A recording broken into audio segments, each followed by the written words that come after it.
การซ่อมเนี่ย40,000 กว่าบาทนะฮะก็คือวัดสายหินเนี่ย104.50ไม่ใช่เป็นวัดที่ ที่เรียกว่าดังไม่ใช่วัดดังเพราะฉะนั้นในเรื่องของปัจจัยต่างๆนั้นนะครับก็จะเป็นในส่วนของญาติธรรมที่ร่วมกันนำมาทำบุญนะซึ่งตรงนี้ผมก็จะเรียกบุญหลายๆท่านนะฮะให้ร่วมกันในการกระจายเกี่ยวกับงานพระพุทธศาสนาคือคลื่น FM 104.50 เมกะเฮิรตซ์เนี่ยต้องบอกก่อนว่าไม่ได้กระจายเฉพาะเดอะเฮียนนะฮะยังมีครูบาอาจารย์อีกมากมายนะฮะไม่ว่าจะเป็นทั้งภาคกลางนะภาคเหนือนะครับรวมไปถึงภาคอีสานนะครับบางรายการเนี่ยก็ลิงก์กัน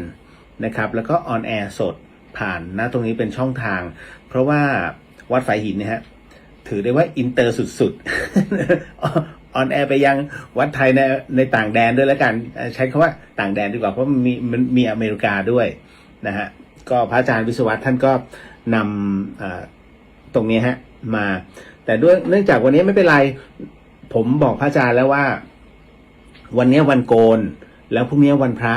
เพราะว่าจะต้องทำพิธีอโหสิกรรมในวันพรุ่งนี้เนี่ยก็เลยขอท่านเป็นพิเศษว่าพระอาจารย์เดี๋ยววันนี้จะขออนุญาตหน่อยนะฮะเพราะว่าผมอยู่ที่อำเภอทองผาภูมิจังหวัดกาญจนบุรีนะครับก็เรียกว่าอยู่กลางป่าแหละคุณผู้ฟังนะฮะคือบางทีไม่ใช่หรอกเรื่องของเรื่องก็คือผมมากราบหลวงปู่สาครนะฮะ ที่วัดเวรุวันนะครับแล้วก็เลยไปหาพระอาจารย์เล็กที่วัดท่าขนุนแต่ว่าพระอาจารย์เล็กท่านไม่อยู่ก็เลยบอกพระเลขาไว้แต่เนื่องจากว่า ที่ต้องพักที่ในป่าตรงเนี้ยนะเอาว่าไม่ถึงกิโลฮะก็ถึงคือถ้าเดินก็ได้เนาะนะก็จะถึงที่วัดเวรุวันนะฮะเนื่องจากว่าวันพรุ่งนี้ฮะ ด้วยหลวงปู่บุญเรืองกิติปุญโญนะฮะซึ่งเรียกว่าท่านอยู่ที่วัดถ้ำพุทธวัดถ้ำพุมุตนะฮะแล้วคราวนี้ก็คือหลวงปู่ท่านอาพาธนะฮะก็เลยมา หลวงปู่สาครเนี่ยท่านก็เลยรับอุปถากดูแลแล้วท่านให้เข้าพบได้แค่ช่วงเวลาเดียวก็คือตอน7 โมงเช้าเท่านั้นก็คือตอนที่หลวงปู่มาฉันนะครับผมก็เลยต้องพักใกล้ๆแล้วก็พรุ่งนี้แต่เช้าเลยนะก็จะไปใส่บาตรท่านนะครับก็ที่ตรงนี้เลยฮะ ก็ที่ใกล้ๆอยู่เนี่ยฮะวัดเวรุวันนี่ฮะนะครับส่วนวันนี้เองไหนๆก็เลยคือมันอั้นมาเยอะมากห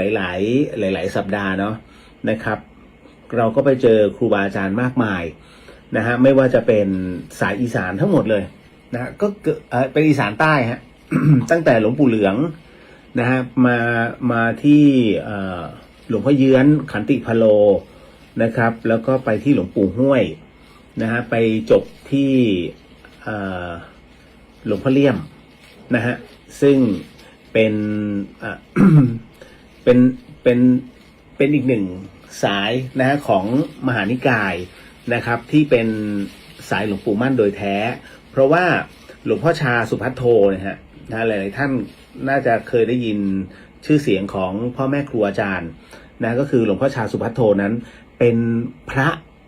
มหานิกายเพียงรูปเดียวนะครับที่หลวงปู่มั่นน่ะท่านขอไว้ว่าขอให้อยู่ในมหานิกายดีกว่าจริงๆหลวงปู่แหวนนะฮะหลวงปู่แหวนสุจินโนก็เป็นมหานิกายแล้วพอท่านปฏิบัติไปเนี่ยรู้สึกว่าอยากจะเข้าถึงพระเดชพระคุณท่านนะก็เลยยัตติเป็นพระธรรมยุทธ์นะฮะตั้งแต่นั้นเป็นต้นมาท่านก็ ไปนู่นไปนี่ก็ไปเป็นกาสหธรรมิกของท่านก็คือหลวงปู่ตื้อนะฮะก็อย่างนี้ตลอดนะฮะอันนี้กรณีของหลวงปู่แหวนจริงๆหลายรูปฮะที่ขอยัตติใหม่เป็นพระธรรมยุทธ์หนึ่งในนั้นเนี่ยพอมาถึงหลวงพ่อชาหลวงปู่มั่นนั้นท่านเป็นพระที่เรียกว่าเป็นพระกรรมฐาน แต่ต้องบอกว่าในการที่เป็นกว่าจะผ่านมาถึงความเป็นพระกรรมฐานเนี่ยท่านได้อภิญญาพระทุกรูปเนี่ยนะฮะท่านรู้วาระทุกอย่างเพียงแต่ว่าท่านไม่พูดมันพูดไม่ได้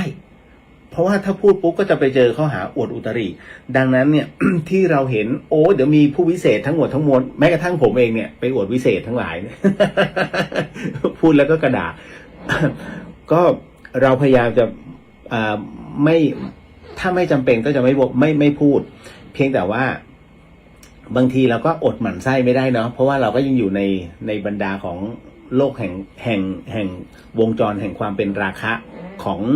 โลกใบนี้นะฮะเพราะฉะนั้นบางครั้งเราเห็นโอ้คนนู้นคนนี้แสดงแบบนู้นแบบนี้อีกที่เอามั่ง เห็นไหม ผมบอกเลยว่าอย่าพี่เลียวเองไม่ใช่คนขาว100%ผมเป็นคนเทาๆ มันยังมีบ้างอารมณ์หมั่นไส้อารมณ์ตรงที่ว่าเอาซะหน่อยนึงนะฮะแต่ว่าก็พยายามจะเบรกตัวเองให้ได้จนกระทั่งวันนี้มองดูแล้วว่าจุดเขาเรียกว่าจุดที่ค้นพบอ่ะมันอยู่ตรงไหนแล้วรู้สึกว่าดีใจมากตั้งแต่นั้นเป็นต้นมาเนี่ยคือแมตช์เนี้ยแมตช์ที่ไปกราบครูบาอาจารย์เนี่ยนะฮะอีสานใต้ต้องบอกเลยว่าซึ้งใจมากแล้วก็เป็นอะไรที่ดีใจนะแอบน้ำตาไหลคือมันก็มีไม่กี่คนนะจำได้ไหมผมโพสต์ว่า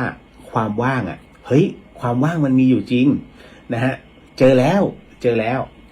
อยังไงเจออะไรแบบไหนเดี๋ยวก็เล่าให้ฟังไปเรื่อยๆแล้วกันคราวนี้ในกรณีตรงนี้อย่าง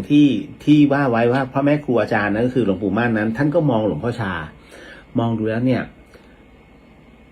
หลวงพ่อชาเป็นพระที่มีความในเรื่องของปัญญาเนี่ยฮะเอกอุปัญญาเรียกว่าเด่นชัดมากนะฮะท่านก็มองว่าถ้าอนาคตในภายภาคหน้าเนี่ยทุกท่านมายติเป็นพระธรรมยุทธ์หมดแล้วพระมหานิกายนะฮะก็จะไม่มีในแนวปฏิบัติก็เลยเว้นหลวงพ่อชาไว้1รูปแล้วเพราะว่าด้วยการที่ท่านใช้ญาณของท่านเนี่ยได้มองการไกลจึงรับรู้ว่าภายในภาคหน้านั้นหลวงพ่อชาเนี่ยสามารถแตกยอดต่างๆออกไปได้มากมายนะณตรงนี้นี่เองครับมหานิกายจึงเรียกว่ามิได้ล่มสลายในเรื่องของ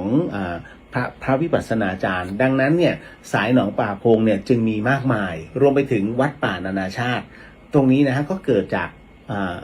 แตกยอดออกมาจากทางด้านวัดหนองป่าพงนะฮะก็ถือว่าเห็นไหมฮะครูบาอาจารย์ท่านอย่าอะไรมากมาย นะฮะเราเองพอได้ไปเยือนที่วัดหนองป่าพงเนี่ยโอ้โหคุณเอ้ยมันมีความสุขมากนะฮะคือครูบาอาจารย์ที่ได้ไปเนี่ยต้องบอกว่าที่เด็ดมากๆนะฮะแล้วแก้โจทย์ซึ่งผมเนี่ยสงสัยมาตลอดทั้งชีวิตนะฮะเดี๋ยวพุทธเข้าโทรออกพุทธเข้าโทรออกจริงไหมฮะในส่วนของการนั่งสมาธิพอเจอหลวงพ่อเยือนเข้าไปอันนี้ไม่ได้อวดวิเศษนะฮะผู้ที่ไป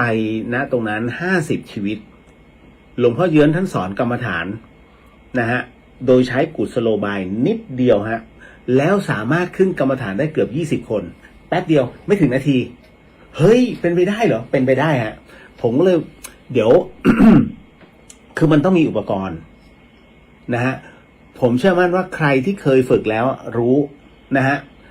เรียกว่าเป็นกุศโลบายโดยน้ำเย็นหลายท่านที่เรียกว่าในช่วงที่ผ่านมาที่สัปดาห์ที่ผ่านมาเนี่ยแล้วเข้ามาในอินบ็อกซ์แล้วคุยกับพี่เลียวอยู่เรื่อยๆก็มีอยู่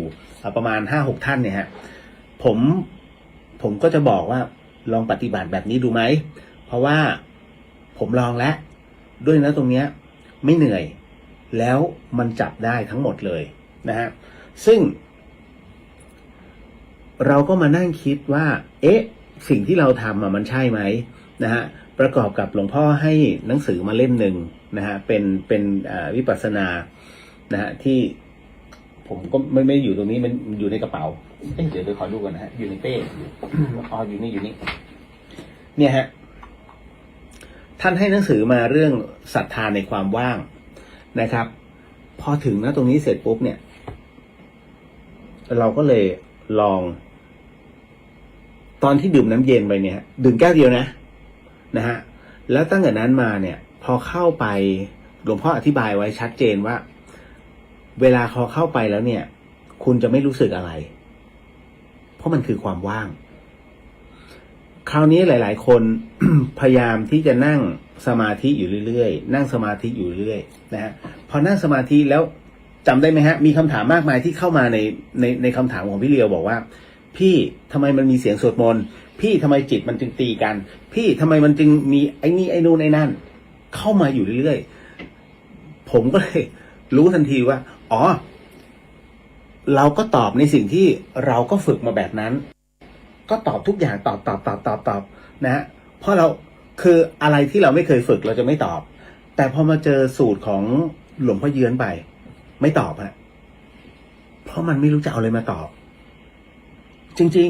ๆต่อให้วันนี้มีหลายๆท่านถามว่าเฮ้ยพี่เลียวนั่งสมาธิแล้วเนี่ยมันจุดเป้าหมายของการนั่งสมาธิหรือว่าเป้าหมายของการปฏิบัติธรรมเนี่ยมันคืออะไรผมสามารถตอบได้อย่างเดียวคือให้มันว่างเท่านั้นแล้วความว่างมันไม่มีคำตอบไงคุณอันนี้เข้าใจใช่ไหมหลวงพ่อเยือนท่านก็บอกเช่นกันว่าว่าง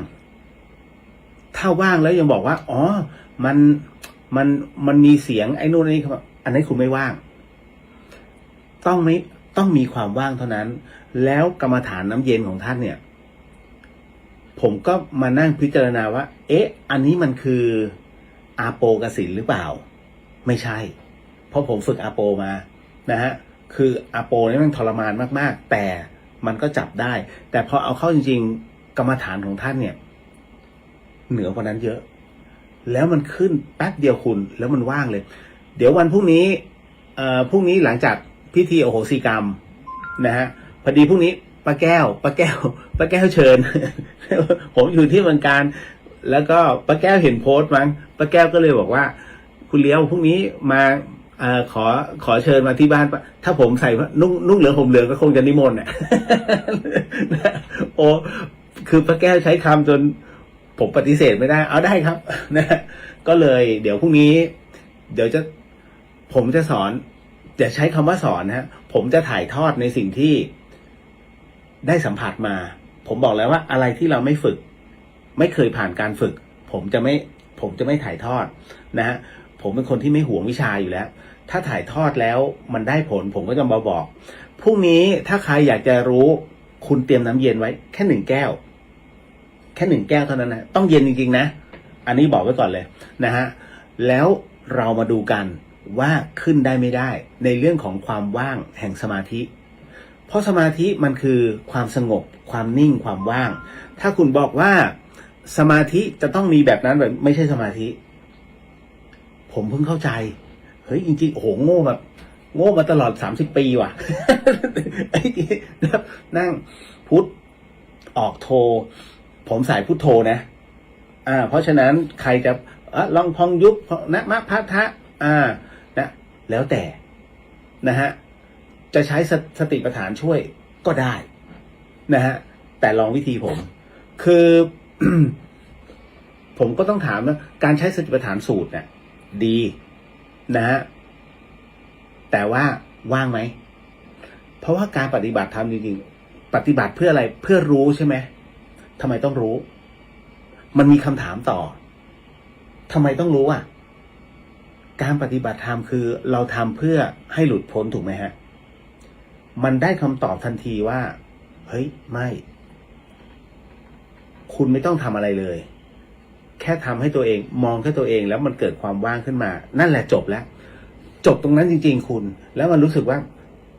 นะเอางี้นะผ่านมาจะ2 อาทิตย์แล้วถ้าให้ผมนั่งสมาธิเนี่ยปุ๊บขึ้นได้เลยฮะไม่ได้โม้พรุ่งนี้ลองกันขอให้เตรียมน้ำไว้1 แก้วนะเป็นน้ำเย็นนะเป็นน้ำเย็นนะฮะดีมากๆก็ถ้ามันไม่ได้จริงๆค่อยมาว่ากันแต่ว่าอันเนี้ยมันเป็นกุศโลบายซึ่ง หลวงพ่อท่านเนี่ยใช้สอนมาตลอดแล้วผมถึงบอกเฮ้ยเจอช้าแต่ว่าเจอนะ หมายถึงว่าพบพ่อแม่ครูอาจารย์ถ้าท่านใดที่สนใจตรงนี้ฮะหลวงพ่อเยื้อนขันติพโรไปที่วัดเขาสลานะฮะ ที่โอ้โหสุดแดนเลย อำเภอเดี๋ยวสุรินทร์น่ะนั่นน่ะผมจำชื่ออำเภอไม่ได้แล้ว นะแต่ว่าเมื่อคุณถอนสมาธิขึ้นมาแล้วเนี่ยมันมีกำลังนะมันมีกำลังฮะทุกวันนี้ยังเย็นอยู่นะฮะยังจับความเย็นนั้นได้นะอันนี้ก็บอกว่าเราไปกราบพ่อแม่ครูอาจารย์เนี่ยเพื่อตรงนี้นี่เองนะครับเพื่อพอเราฟังในสิ่งที่ท่าน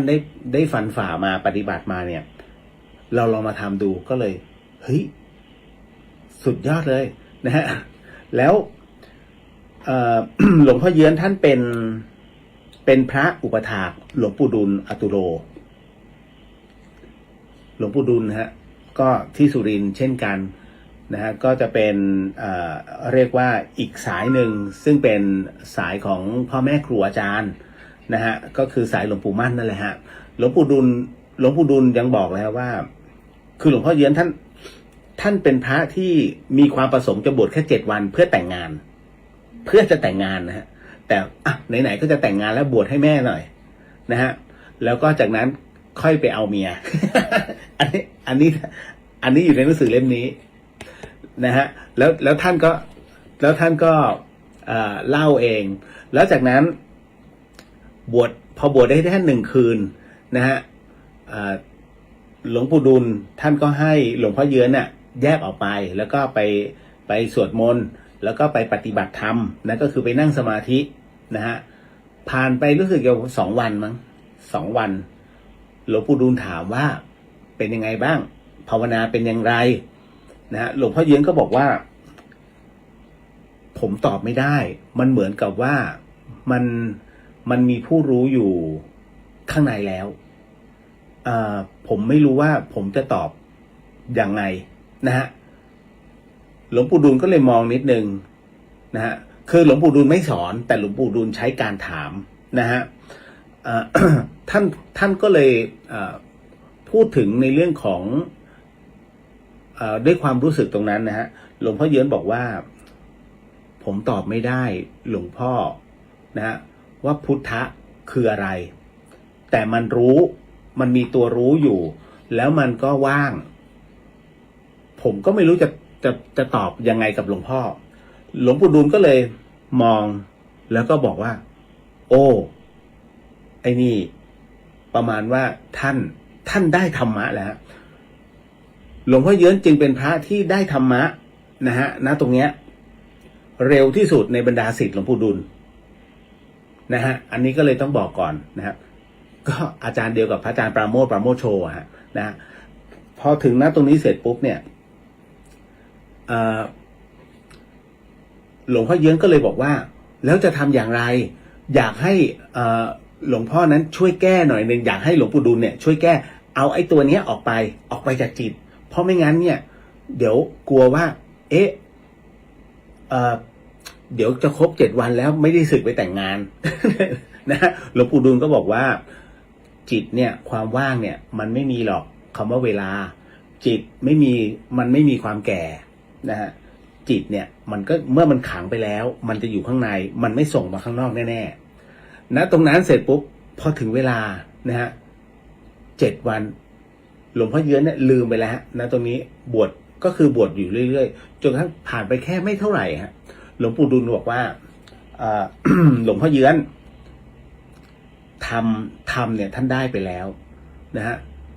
หลวงพ่อเยื้อนเนี่ยตกใจมากอุ้ยผมจะมาได้ทำได้ยังไงหลวงพ่อนะฮะมนต์ก็ยังไม่ได้สวด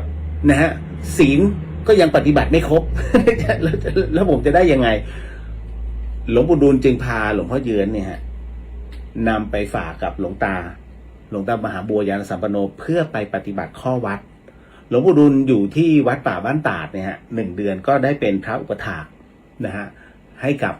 หลวงตามหาบัวยานสัมปันโนนะถือได้ว่าเป็นอีก1 รูปมากๆฮะที่เรียกว่าได้ปฏิบัติเป็นพระอุปถาก นะฮะพ่อแม่ครูอาจารย์นะครับถึง2 รูปด้วยกันนะก็ดีใจฮะแล้วก็คือผมเป็นอะไรที่ยอมรับยากนะพอเจอหลวงพ่อเยือนเข้าไปเนี่ยคุณตอนแรกผมก็ไม่ได้ปรามาสเราแต่ผมสงสัยว่าหลวงพ่อเยือนบอกเดี๋ยวไปเตรียมน้ำเย็นมานะเดี๋ยวจะพาขึ้นกรรมฐานก็ถามผมว่ามีเวลาเท่าไหร่ผมก็ดูนาฬิกาหลวงพ่อไม่น่าจะเกินครึ่งชั่วโมงให้3 นาที ผมว่าเฮ้ยมันจะขึ้นได้เหรอ3 นาทีเอาจริงนะเวลานั่งสมาธิพุทโธเดี๋ยวมีนี่นู่นนั่นอย่าหลอกตัวเองมันเป็นอย่างนั้นจริงๆทุกคนแต่พอเจอหลวงพ่อเข้าไปเฮ้ยโอ้เจ๋ง พรุ่งนี้ครับพรุ่งนี้ก็เล่าให้ฟังก่อนนะว่าไปเจออะไรยังไงนะฮะเจอของดีก็ต้องคุยกันนะฮะเพราะฉะนั้นแต่วันเนี้ยเรื่องผีเรื่องวิญญาณก็มีเพราะว่ามีผู้สงสัยแล้วก็มีผู้ถามเข้ามาพอสมควรนะฮะก็เดี๋ยวแต่ยังไงก็ตามยังไงวันนี้ก็เลิกตี 1 นะฮะพรุ่งนี้ก็ตื่นตี 5:30 6 โมงเตรียมตัวนะ6:30ออกไปวัด นะวัดเวรุวันนะครับก็แน่นอนเดี๋ยวยังไงก็เดี๋ยววันนี้เราก็มาทำสมทานศีลนะฮะเดี๋ยวขออนุญาตทักทายก่อนนะครับก่อนที่จะไปสมทานศีลกันนิดหนึ่งพรุ่งนี้นะฮะพรุ่งนี้เดี๋ยวพรุ่งนี้สอนให้จะใช้คำว่าสอนใช้คำว่าถ่ายทอดสิ่งที่หลวงพ่อสอนมาอีกทีหนึ่งนะครับ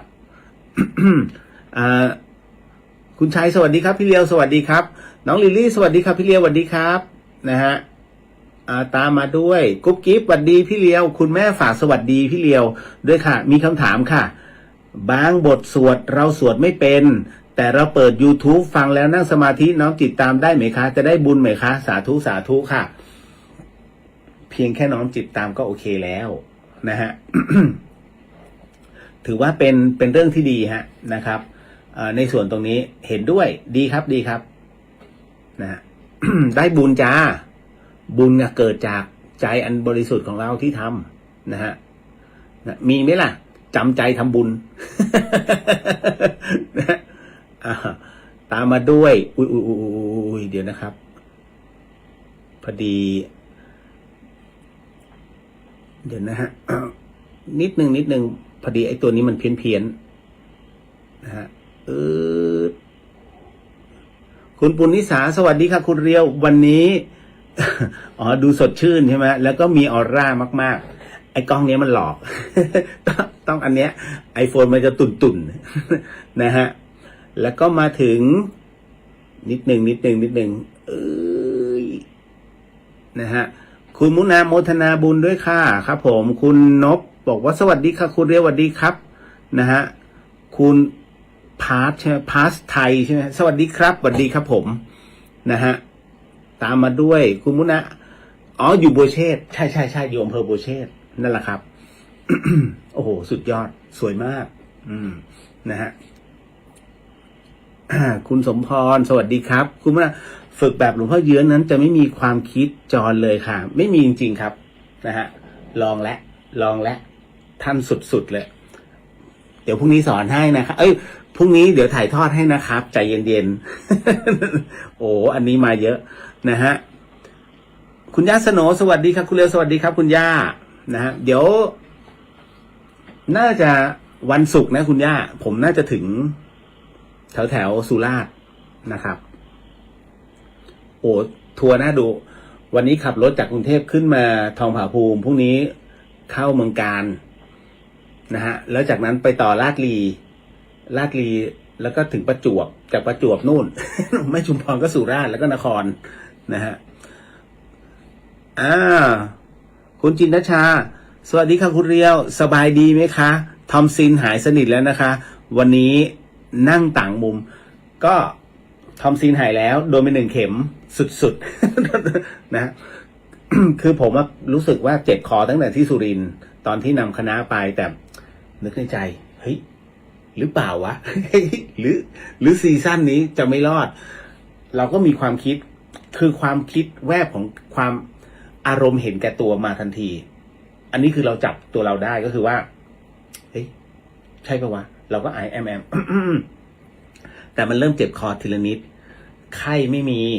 นะฮะแต่ความกระฉับกระเฉงยังมีอยู่เราก็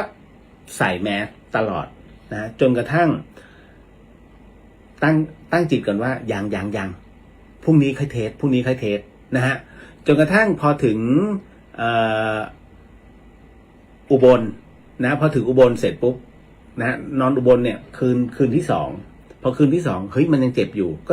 ยังกลืนน้ำลายก็ยังเจ็บไว้เอาไงดีวะนึกในใจถ้าสมมุติว่าเราเทสออกมาแล้วมันเป็นนี่จบเลยนะคือคนที่ไปร่วมกราบครูบาอาจารย์เนี่ยเขาจะหมดสนุกทันทีนะฮะเพราะว่าอีเราก็บรรยายอย่างเดียวไงนะฮะกลายจะเป็นทุกคนไปกังวลอารมณ์ทุกอย่างมันเข้ามาสุมแต่เอาวะเป็นไงเป็นกันก็เลยเทสพอเทสปุ๊บปรากฏว่า1 ขีดเอาแล้วพอ1 ขีดแล้วผมเริ่มแป้วแล้วไม่ใช่มันเป็นนะไม่ใช่เป็นไอ้นี่โควิดนะผมแป้วเพราะว่ารู้ทันทีว่าทอมซินมันมาแน่ๆเพราะอาการมันคล้ายๆกันเลยฮะจนคืนที่2เนี่ยชัดเจนมากหลังจากกลับจากผ่าแต้มกลืนน้ำลายปุ๊บนึกในใจโดนแน่ๆกูทอมซินแน่ๆแต่พยายามใช้อมไมบาซินมั่งแล้วก็รักษากินยาแก้อักเสบไปบ้างนะฮะก็ลงไปซื้อยาแก้อักเสบก็พอทนนะจนกระทั่งพอกลับมากรุงเทพเนี่ย เท่านั้นแหละ ฉีดยาเลยจบเลยฮะอ้าปากไม่ได้เพราะว่าพอตื่นเช้าผมตื่นเช้าผิดปกติเพราะหายใจไม่ออกไอ้ตัวทอมซินเนี่ยมันโป่งขึ้นแล้วมันไปกดตรงหลอดลมพอเวลาเราก้มหน้าปุ๊บมันหายใจไม่ออกมันก็เลยสำลักตื่นนะพออ้าปากดูรู้เลยต้องหาหมอเท่านั้นต้องฉีดยาถ้ากินยาไม่หายกินยาแค่โอ้โหทรมานฉีดเถอะถ้าฉีดปุ๊บหายเลยแล้วหายจริงฮะ แป๊บเดียวโดนเข็มหมอจ๊อบไป นะฮะ ต่อมา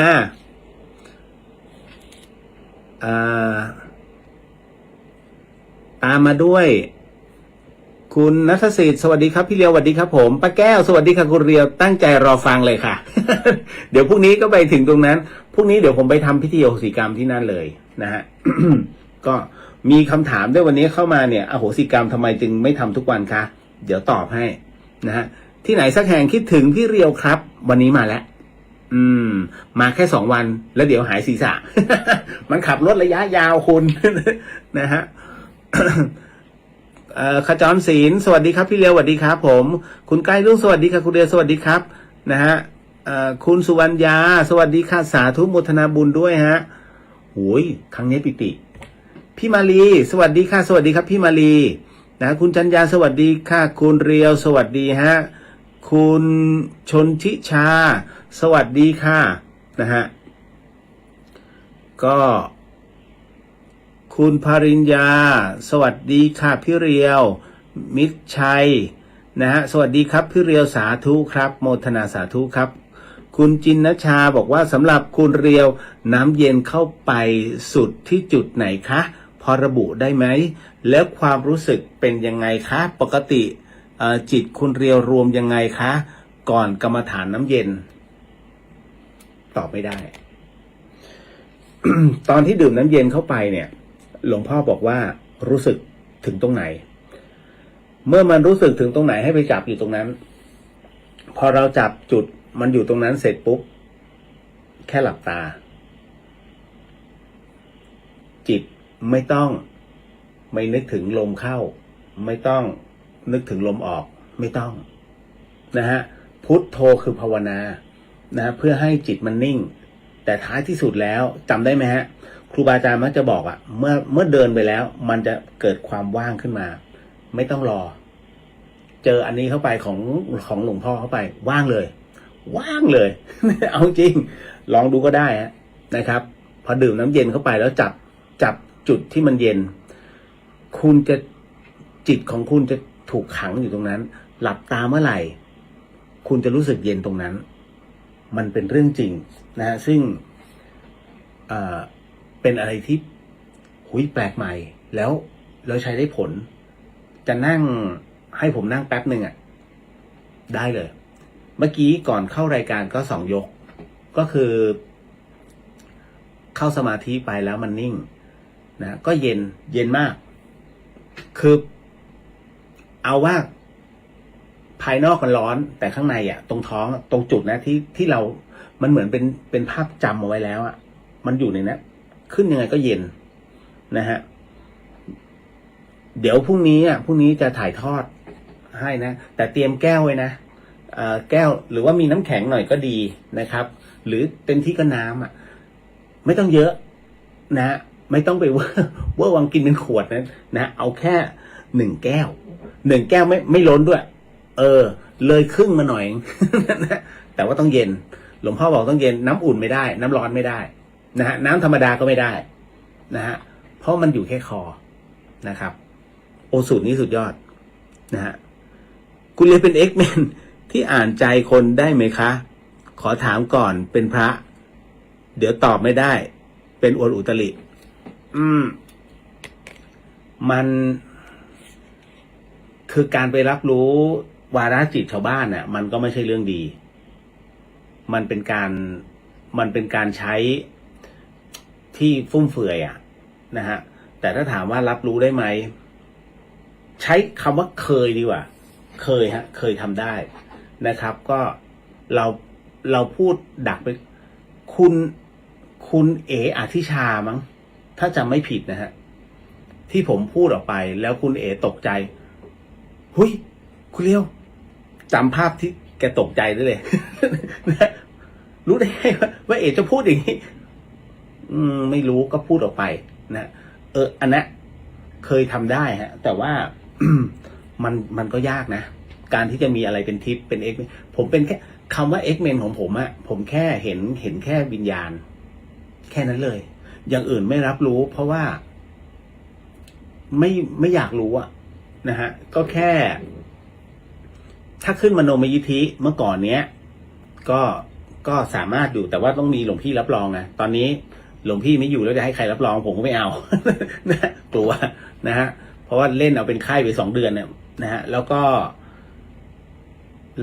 อย่างอื่นก็ไม่มีนะผมก็ไม่มีอะไรเป็นพิเศษไปกว่าชาวบ้านเขาหรอกครับนะฮะคือไม่งั้นผมคงไม่อย่างเงี้ย โอ้โหไม่งั้นเป็นนะฮะเป็นริวไปแล้วหรือว่าเป็นใครต่อใครและอาจารย์คนนั้นคนนี้แล้วนะฮะเอาแค่เป็นผู้เตือน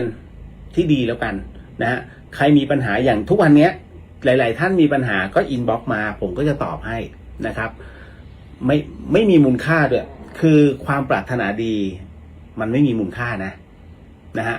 ผมว่ามันเป็นบุญด้วยซ้ำผมชอบที่หลายๆท่านเนี่ยปรึกษา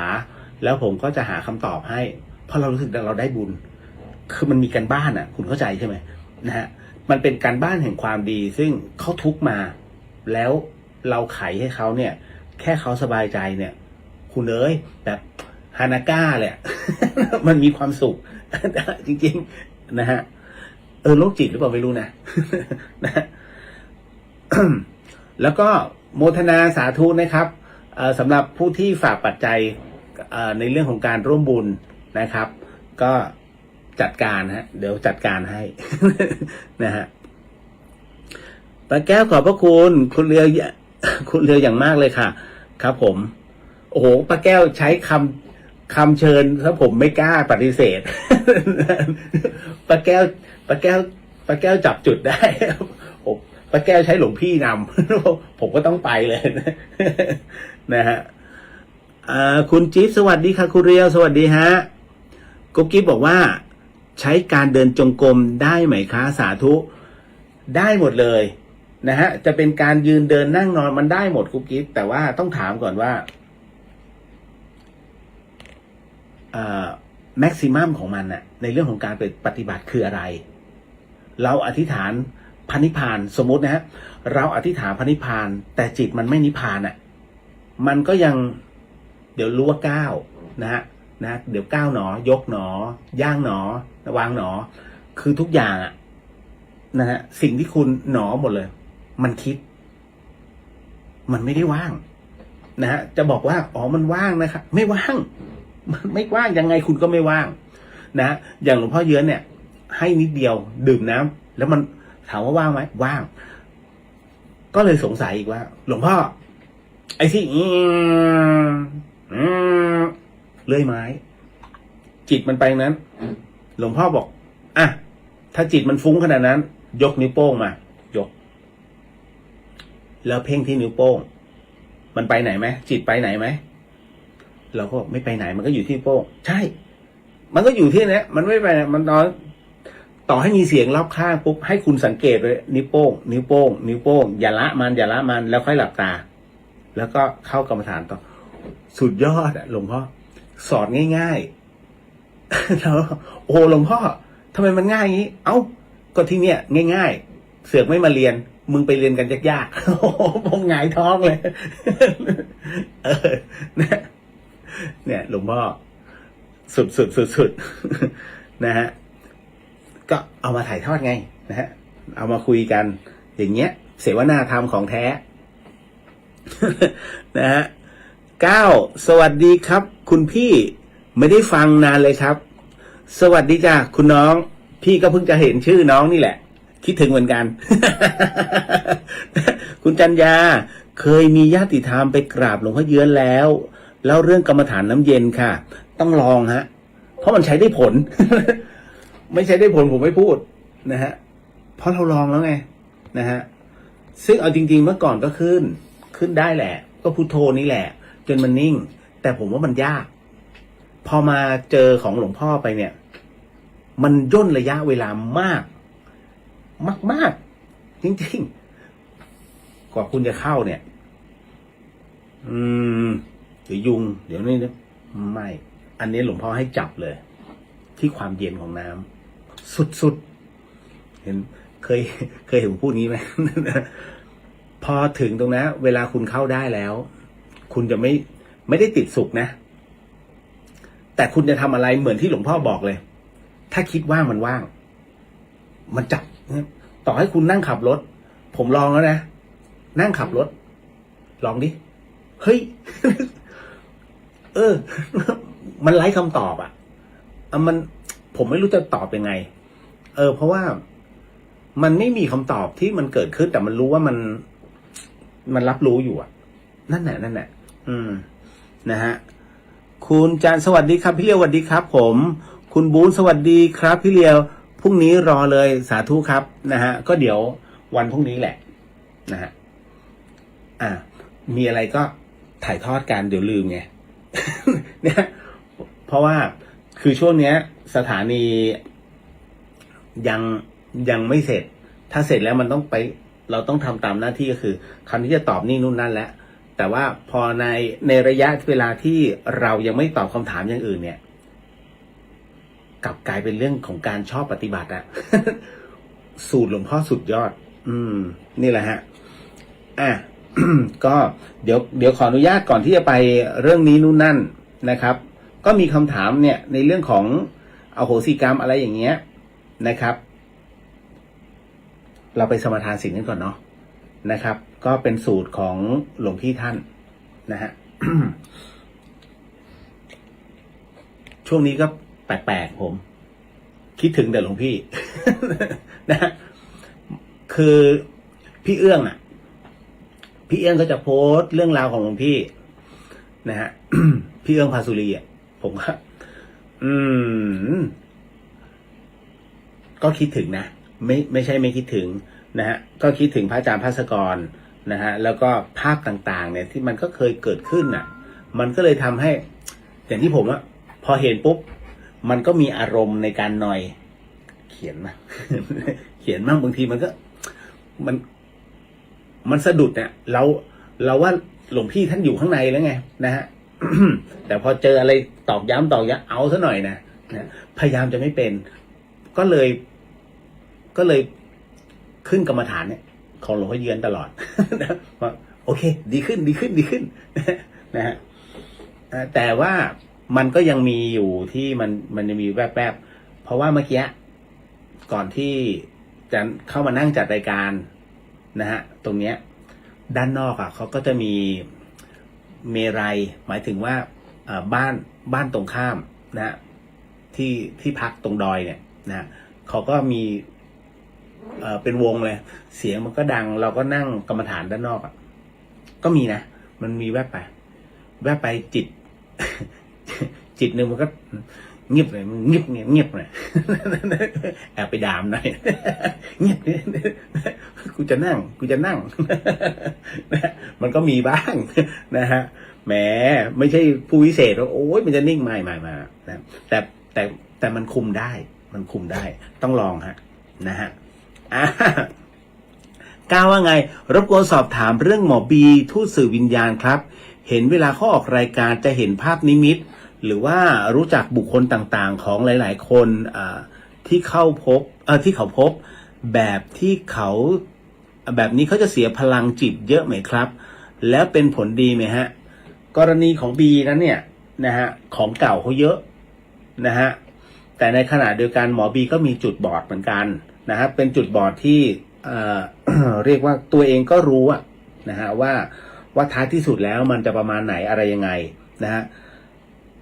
แต่ในขณะเดียวกันเนี่ยต้องบอกว่าเรื่องบางเรื่องมันแก้ไขกันได้เรื่องบางเรื่องก็แก้ไขไม่ได้นะฮะอะไรก็ตามที่มันไปบิดเรื่องตัวกรรมที่มันจะต้องเกิดแต่ละบุคคลซึ่งก่อให้เกิดสิ่งนั้นๆน่ะนะฮะถ้าเรียกว่าไม่ทำบุญนะฮะให้เสมอกับตัวกรรมที่สูญเสียไปของคนคนนั้นเนี่ยซวยเหมือนกันผมเคยยกตัวอย่างกรณีของโหราศาสตร์ทั้งหลายนักโหราศาสตร์ทั้งหลายที่ทักทายระวังนะชีวิตจะตกต่ำนะฮะต่อไปเนี้ยมันเป็นแบบเนี้ยดวงของคุณมันขึ้นมาแบบเนี้ยเนี่ยช่วงเวลาเดือนเนี้ยเนี่ยดาวมันโคจรเนี่ย2 ปีครึ่งโอ้โหคุณต้องไปทำบุญอย่างนี้นี่พยายามปฏิบัติแบบนี้บอกหมดเลยถามว่ารอดไหมรอดก็โดนเขาทักทายแล้วไงโหราศาสตร์ทักทายแต่คราวนี้ปรากฏว่าคนนั้นเนี่ยสิ่งที่มันจะต้องรับกรรมตามบาปพระเคราะห์ที่มันจะต้องส่งมาให้เนี่ยมันหนักเขาเคยทำอย่างสมมุติเชือดไก่มาเนี่ยมีอาชีพเชือดไก่เชือดหมูขายฆ่าวัวฆ่าควายขายนะเอาเนื้อขายถามว่าตรงเนี้ยคุณไปเบี่ยงกรรมกับ1 ชีวิตกับอีกหลายเป็น100 ชีวิตที่เขาฆ่าเนี่ยคุ้มไหม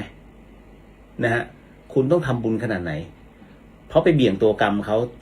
จนกรรมของเขาเนี่ยแทนที่จะได้รับถึงเคราะห์หนักๆมันอาจจะเฉไปนิดนึงแต่ไอ้เฉนั้นต้องมีผู้รับกรรม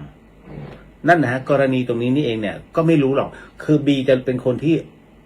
รู้คนอื่นแต่ไม่รู้ตัวเองมันเป็นธรรมเนียมของคนทุกคนไม่สามารถดูตัวเองได้นะฮะมันจะมีจุดบอดนั่นแหละฮะก็ถือว่าเขามีของเก่าแล้วก็ใช้ของเก่าไปในทางที่ถูกก็โอเคโมทนาสาธุนะฮะผมไม่เคยปฏิเสธน้องๆเขานะแต่ละคนที่เป็นบรรดาเอ็กเมนทั้งหลายนะฮะอย่าง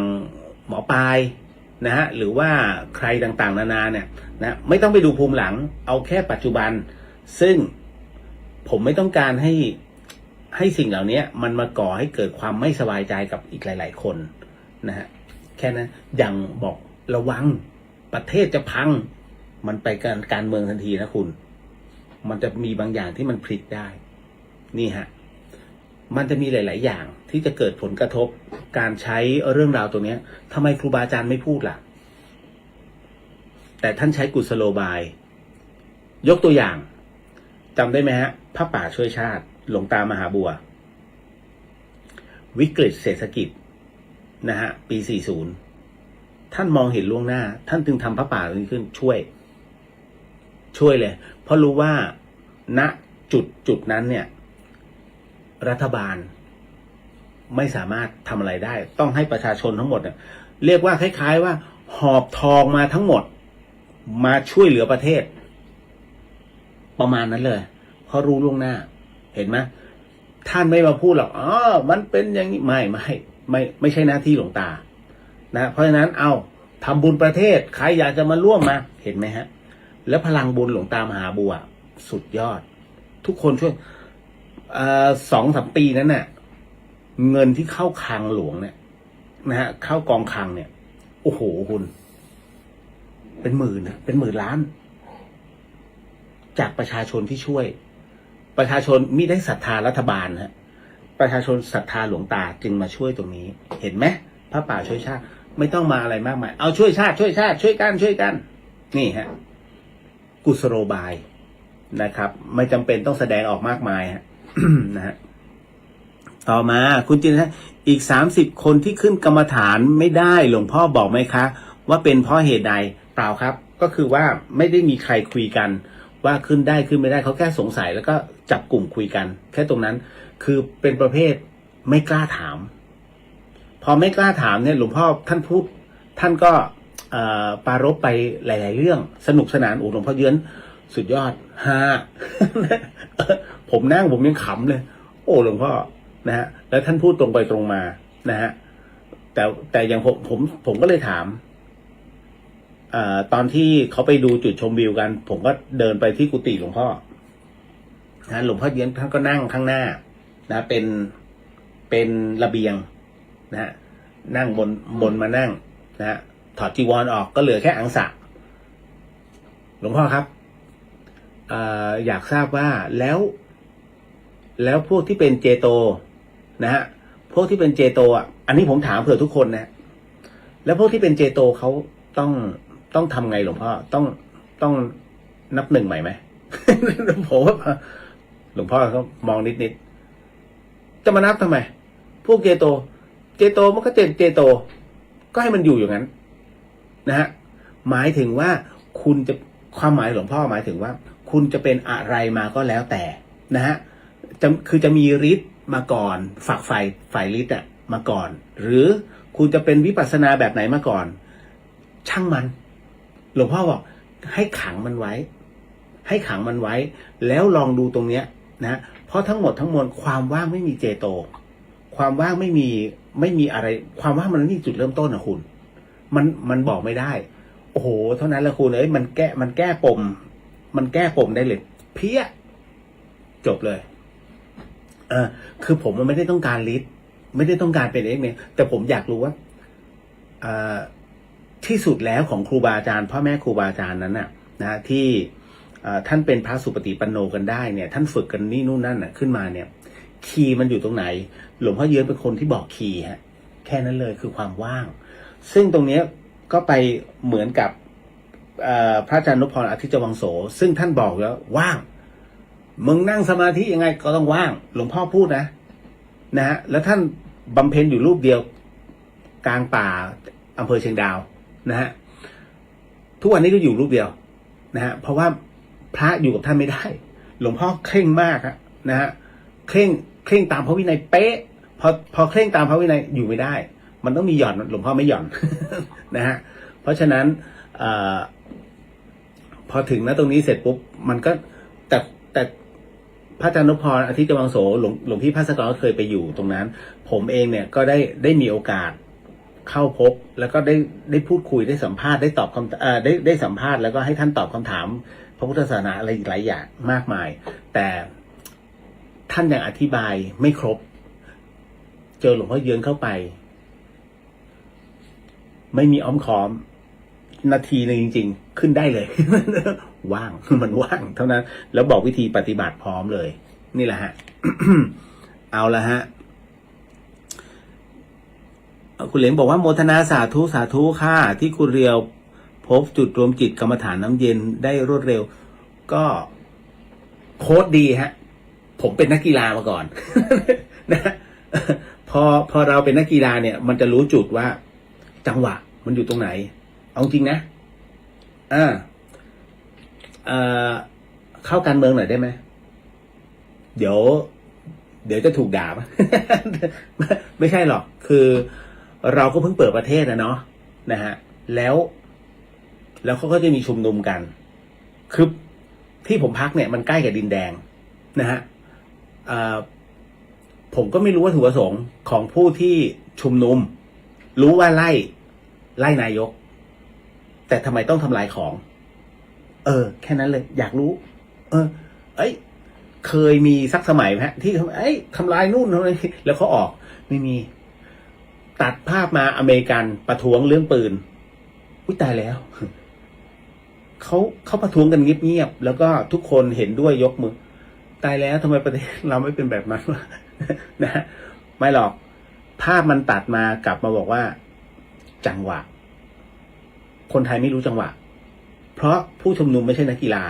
นักกีฬาเขาจะรู้จังหวะก็เหมือนกับที่บอกว่าที่ผมมารู้คีย์เพราะว่าผมได้โค้ดดีนะเมื่อได้โค้ดดีปุ๊บมันมีจังหวะในการลองทำเลยผมเป็นนักกีฬาเทควันโด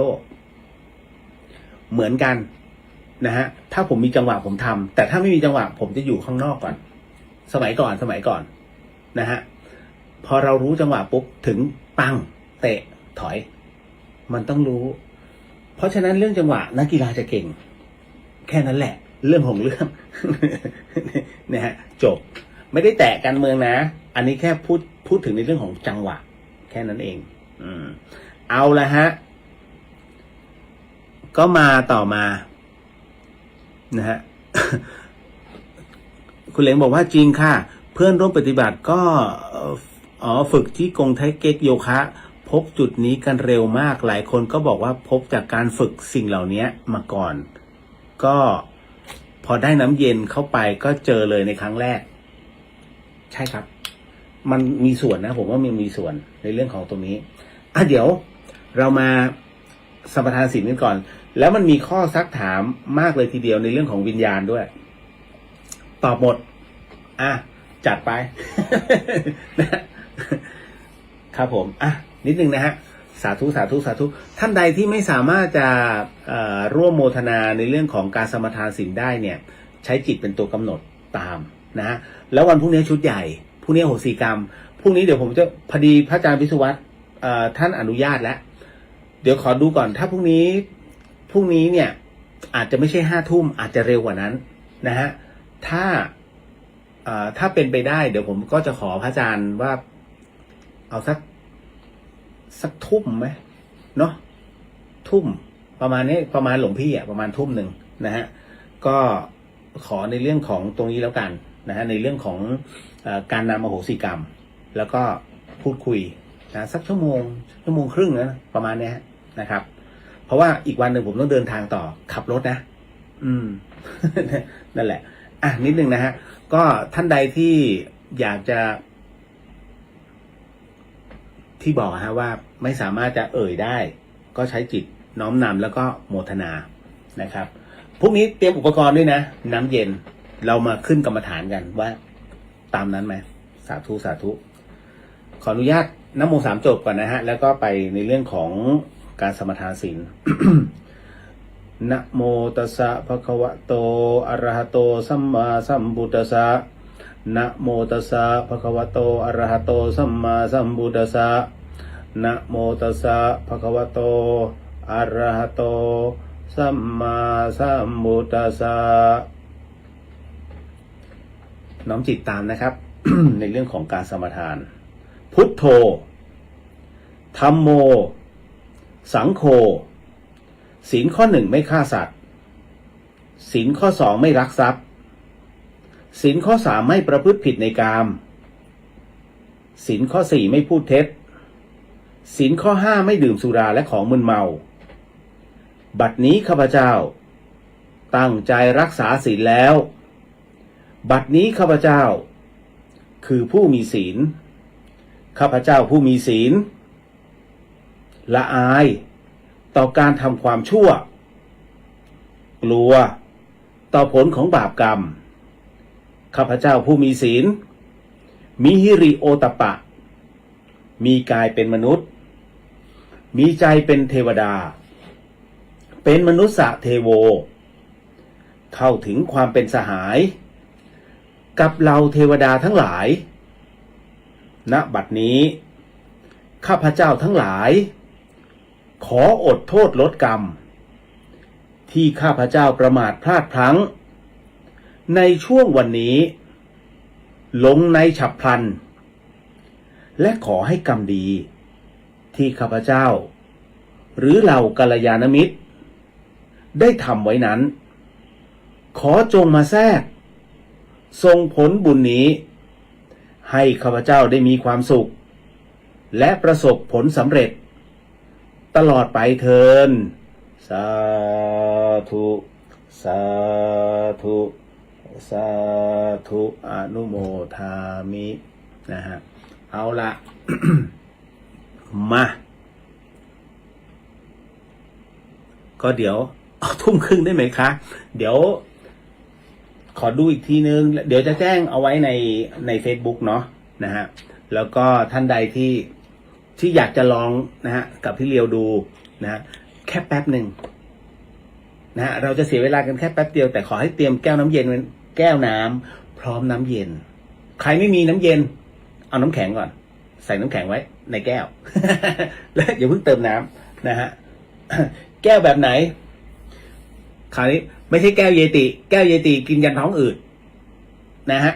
แก้วธรรมดาแก้วน้ำธรรมดาอุ้ยนะฮะนะฮะไม่ใช่แก้วกาแฟด้วยนะฮะเป็นแก้วเลยแก้วใสๆเนี่ยแก้วกับเนี่ยพอมือจับไหนๆก็ไหนๆคุยอันนี้ให้รู้เรื่องก่อนมีผู้ถามเข้ามาอโหสิกรรมทำไมไม่ทำทุกวันคะพี่ว่าดีมากๆเลยทุกครั้งที่พระอาจารย์ทำหรือแม้แต่น้องเรียวทำเนี่ยมันทำให้รู้สึกได้เลยค่ะว่าเราโล่งมากมันมีเหตุผล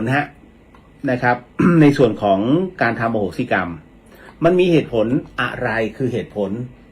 อายุไข อายุผมเป็นคนที่เชื่อในครูบาอาจารย์ศรัทธาในเรื่องของตรงนี้แล้วก็ไม่มีเหตุผลที่ไม่เชื่อทำไมจึงเป็นเช่นนั้นคืออย่างนี้การทำพิธีอโหสิกรรมนั้นเป็นการขออโหสินะครับ กับเจ้ากรรมนายเวรทั้งหมดทั้งมวลนะทั้งในปัจจุบันชาติและอดีตชาติหรือว่าจะทำ TikTok เนี่ย นะจะไม่ได้ทำเลยเรื่องอโหสิกรรมนะฮะแล้วคราวนี้ก็ปรากฏว่าไอ้กรณีการไปขออโหสิกรรมเนี่ยนะฮะมันมีเอฟเฟกต์นะฮะคือผู้ที่ทำตรงนี้ขึ้นมาเนี่ยรูปแรกก็คือพระอาจารย์นพพรอธิจวังโสและจากนั้นอาจารย์แม่ชีเพียงเดือนนั้นก็ขอพระอาจารย์เนี่ยเอามาทำที่สำนักก็คือที่ไม่ใช่ต้นที่มหาวิทยาลัยเชียงใหม่นะที่ธรรมสถานมช.แล้วโดยให้พระอาจารย์เกียรติณรงค์ก็คือพระอาจารย์กบเป็นผู้ที่เขียนมาก่อนนะล่างมาก่อนเสร็จปุ๊บหลวงพี่ภัสกรนั้นนะเป็นผู้ที่นำเอาบทตรงนี้มาเป็นผู้ถ่ายทอดนะฮะเพราะฉะนั้นอันนี้จึงเป็นบทที่2ของพระอาจารย์นพพรบทแรกของพระอาจารย์กบบทที่2ซึ่งอาจารย์ไม่ชีเพียงเดือนนั้นเป็นผู้ที่ให้ทำนะฮะและจากนั้นหลวงพี่ภัสกรนั้นเมื่อทำไปเรื่อยๆจนกระทั่งท่านมองว่ามันยังขาดอยู่บางช่วงตอนหลวงพี่ภัสกรจึงเอามาปรับใหม่นะเป็นเวอร์ชั่นของท่านก็เป็นเวอร์ชั่นที่3ดังนั้นเนี่ยแท้จริงแล้วบทอโหสิกรรมจึงมีด้วยกัน3เวอร์ชันหลวงพี่ท่านก็เลยไหนๆก็มันเป็นบทเดียวกับที่พระอาจารย์กบนั้นได้ทำเอาไว้แต่หลวงพี่มองว่ามันไม่ครบก็เลยตัดบทของพระอาจารย์กบออกจึงกลายเป็นเหลือแค่2เวอร์ชันก็คือเวอร์ชันของพระอาจารย์นพพรอธิจวังโสกับของหลวงพี่ภัสกรดังนั้นการจะนำไปใช้เนี่ยทุกๆครั้งไปเมื่อก่อนนี้หลวงพี่ท่านจะนำเอาบทของพระอาจารย์นพพรขึ้นก่อนแล้วก็ตามด้วยบทของหลวงพี่ท่านนะฮะก็ไม่มีปัญหาอะไร3-4 ปีแรกในการทำพิธีอโหสิกรรมไม่มีปัญหาอะไรแต่พอหลังจากที่เข้าสู่ช่วงกลางๆซึ่งท่านใช้บทของท่านเลยตัดบทครูบาอาจารย์ออกเนี่ยมันมีความเปลี่ยนแปลงบางอย่างกับหลวงพี่ท่านนะฮะซึ่งผมก็มองว่าท่านก็ดูแปลกๆไปนะฮะก็เลยไปอย่างที่ผมเคยเล่าให้ฟังว่าที่เนินชะเลท่านเปิดให้ดูก็คือท่านก็ตอนที่อยู่ห้องนอนเนี่ยนะฮะคือผมมีหน้าที่ถ้าหลวงพี่เนี่ยเจ็บตรงไหนผมจะเป็นคนที่เอาน้ำมันเนี่ยคอยนวดทางด้านหลังให้แล้วก็หลวงพี่ท่านมีโรคประจำตัวก็คือเป็นโรคสะเก็ดเงินผมก็จะใช้ยาเนี่ยคอยแต้มทางด้านหลังให้ท่านนะฮะแล้วเสร็จปุ๊บเนี่ยช่วงนั้นหลวงพี่ก็เลยให้ขึ้นมโนมยิทธิให้นะดูซิว่าทำไมเป็นอย่างนี้หลวงพี่รู้สึกล้าผมก็เลยบอกว่าหลวงพี่ขอโหสิมิได้มิได้กล่าวโทษนะหลวงพี่อันเนี้ยมันเป็นบุพกรรมมันเกิดขึ้น เกิดเหตุบางอย่างเกิดขึ้นน่าจะเป็นในเรื่องของครูบาอาจารย์ผมพูดอย่างนั้นจริงๆอันนี้ฮะหลวงพี่ท่านก็ยกมือนะฮะแล้วก็กล่าวขอโหสิออกไปลอยลมเลยฮะนะ บอกขอโหสิกับครูบาอาจารย์อาการท่านก็ดีขึ้นนะฮะแต่ทุกๆครั้งไปเนี่ยเวลาท่านทำโอโหสิกรรมท่านใช้บทของท่านไม่เคยใช้บทของครูบาอาจารย์แล้วผมก็เลยมีโอกาสอย่างที่ผมเล่าให้ฟังว่าได้ไปสัมภาษณ์พระอาจารย์นพพรเพื่อจะออกช่องดีทีวีก็คือช่องของวัดดวงแขพระอาจารย์นพพรพูดถึงตอนหนึ่งในเรื่องของอโหสิกรรมบอกว่ามึงอย่าเอาไปอันคือคำว่ามึงอะผมต้องตัดออก มันออกอากาศไม่ได้ไงว่าอย่าได้ใช้พร่ำเพรื่อบทอโหสิกรรมนั้นเป็นบทขออโหสิตั้งแต่ทวยเทพเทวดายันเจ้ากรรมในายเวรถ้าใช้ไม่ถูกวิธีอายุมึงจะสั้น โอ้โหนะก็มันก็เลยสะอึกไงนะตรงนั้นบอกพระอาจารย์แล้วถ้าอย่างเงี้ยถ้าเราระลึกถึงครูบาอาจารย์ก่อนเป็นอะไรไหมอ๋อคือถ้ามันมีครูบาอาจารย์นะแล้วระลึกถึงครูบาอาจารย์มันก็ไม่มีอะไรหรอกเพราะมันมาใช้วิชาของท่านนะถ้าไม่ระลึกถึงครูบาอาจารย์ก่อนเนี่ยมันก็เหมือนกับเป็นการลบหลู่นะฮะดังนั้นเนี่ยใครที่เอาไปทำพร่ำเพรื่อสำหรับตัวเองไม่เป็นไรเพราะมันเป็นการขอโหสิกรรมเราพูดเองแล้วเจ้ากรรมนายเวรก็คือตัวเราเองไม่เกิดผลกระทบไม่เกิดว่ากูต้องอายุสั้นไม่ใช่แต่ถ้าท่านเนี่ยอยากจะอ้าวมาน้องๆมาเดี๋ยวพี่นำแล้วโดยพละการแล้วขอโหสิกรรมไปเรียบร้อยเลยมันไปดึงเข้ามาเพราะฉะนั้นทำใครทำมันได้นะฮะไม่มีปัญหาสังเกตไหมผมทำพิธีโหสิกรรมเนี่ยมันยาวเพราะผมก็เลยผมต้องอย่างเมื่อวานนี้ผมบอกแล้วว่าพระอาจารย์วิศวัตโอเคพอพระอาจารย์วิศวัตผมมีพระรับรองแล้ว ทำอะไรผมใช้พระรับรองหมดนะฮะแล้วก็จากนั้นผมก็จะใช้บทของพระอาจารย์นพพรขึ้นก่อนแล้วก็ตามด้วยบทหลวงพี่ภัสกรจบนะฮะแล้วกล่าวโมทนาให้กับครูบาอาจารย์ด้วยทั้งหมดทั้งมวลนะฮะเนี่ยนั่นคือสิ่งที่ผมว่าผมทำครบกระบวนการแล้วก็ไม่มีเอฟเฟกต์นะไม่เกิดเอฟเฟกต์กับผมนะฮะไอตอนแรกก็เกิดเอฟเฟกต์รู้เลยว่าเฮ้ยนะที่มันเกิดเอฟเฟกต์ก็เพราะว่าอย่างที่ผมบอกอะว่าขึ้นมโนมยิทธิแล้วดูชาติดูภพชาติชาวบ้านเขาเนี่ยย้อนหลังเนี่ยณตอนนั้นเนี่ยที่เนินชะเลหลวงพี่อนุญาตแค่9 คนแต่นับไปนับมามี12 คนผมเกือบตายอันนั้นน่ะทำให้รู้เลยว่าอุ้ยพอมันผิดครูปุ๊บแล้วก็มาเจอแบบเนี้ยมันเกิดผลกระทบกับเราผมเลยไม่กล้าเพราะว่าผมจำอารมณ์นั้นได้นะฮะไม่คุ้มกันนะฮะนี่แหละทำไมจึงไม่สามารถทำทุกวันได้จริงๆทำทุกวันได้ฮะแต่ทำเองแต่ถ้าเป็นวันพระใหญ่เนี่ยอันเนี้ยทำให้เพราะว่าต้องอาศัยกำลังแห่งวันพระนะครับในเรื่องของการดึงเอาเจ้ากรรมนายเวรขอโหสิแล้วว่าปลดปล่อยให้ได้นั่นแหละฮะหลวงพี่ทำทุกครั้งหลวงพี่ก็ทำช่วงของเวลาเข้าคอร์สหลวงพี่มักจะทำนั่นนะฮะอันนี้รู้สึกดีเหมือนกันก็คือหมายถึงว่าพอเราได้ช่วยหลายๆท่านเนี่ยนะครับก็รู้สึกดีไปด้วยนะฮะขอบพระคุณมากครับพี่นะฮะเอาละก็ดีใจเนาะ เป็นส่วนหนึ่งที่เราช่วยให้เป็นตรงนี้เดือนละครั้งไม่เป็นไรฮะสละได้ทำได้อันนี้มาถึงคุณนันทินีสวัสดีครับคุณเรียวสวัสดีครับผมนะฮะคุณจินนะครับพระอาจารย์เริ่ม3 ทุ่มครึ่งค่ะมีฟ้องด้วย เดี๋ยวขอดูก่อนแล้วกันเริ่ม3 ทุ่มครึ่งเลยเหรอ นะฮะมุกมิกสวัสดีครับพี่เรียวสวัสดีค่ะนะฮะได้เดี๋ยวขอดูก่อนว่าพระอาจารย์ให้เวลาประมาณไหนนะฮะคุณจินชาขอบพระคุณล่วงหน้านะคะพรุ่งนี้เรียนกรรมฐานน้ำเย็นแล้วก็พิธีโอสิกรรมไว้เช็คเวลาในเฟซกันอีกทีค่ะโอเคคุณย่าสโนขอโหสิกรรมขอโหสิกรรม 1 ทุ่มครึ่งนะคะติดภารกิจสอนโยคะเลิก 1 ทุ่มครึ่งเอาได้2 ทุ่ม 2 ทุ่ม นะฮะเนาะก็พรุ่งนี้ขอเวลาแค่1 ชั่วโมงเดียวแล้วกัน นะฮะ2 ทุ่มถึง3 ทุ่มเนาะเอาตามนี้ไหมพบกันครึ่งทาง พบกันครึ่งทาง 2 ทุ่มครึ่งหรือเลิก3 ทุ่มครึ่งไหมนะเอาประมาณนี้นะประมาณเดี๋ยวขอดูก่อนระหว่าง2 ทุ่มถึง3 ทุ่มกับ2 ทุ่มครึ่งถึง3 ทุ่มครึ่งนะครับนะฮะช่วยกันช่วยกัน นะฮะ ต่อมา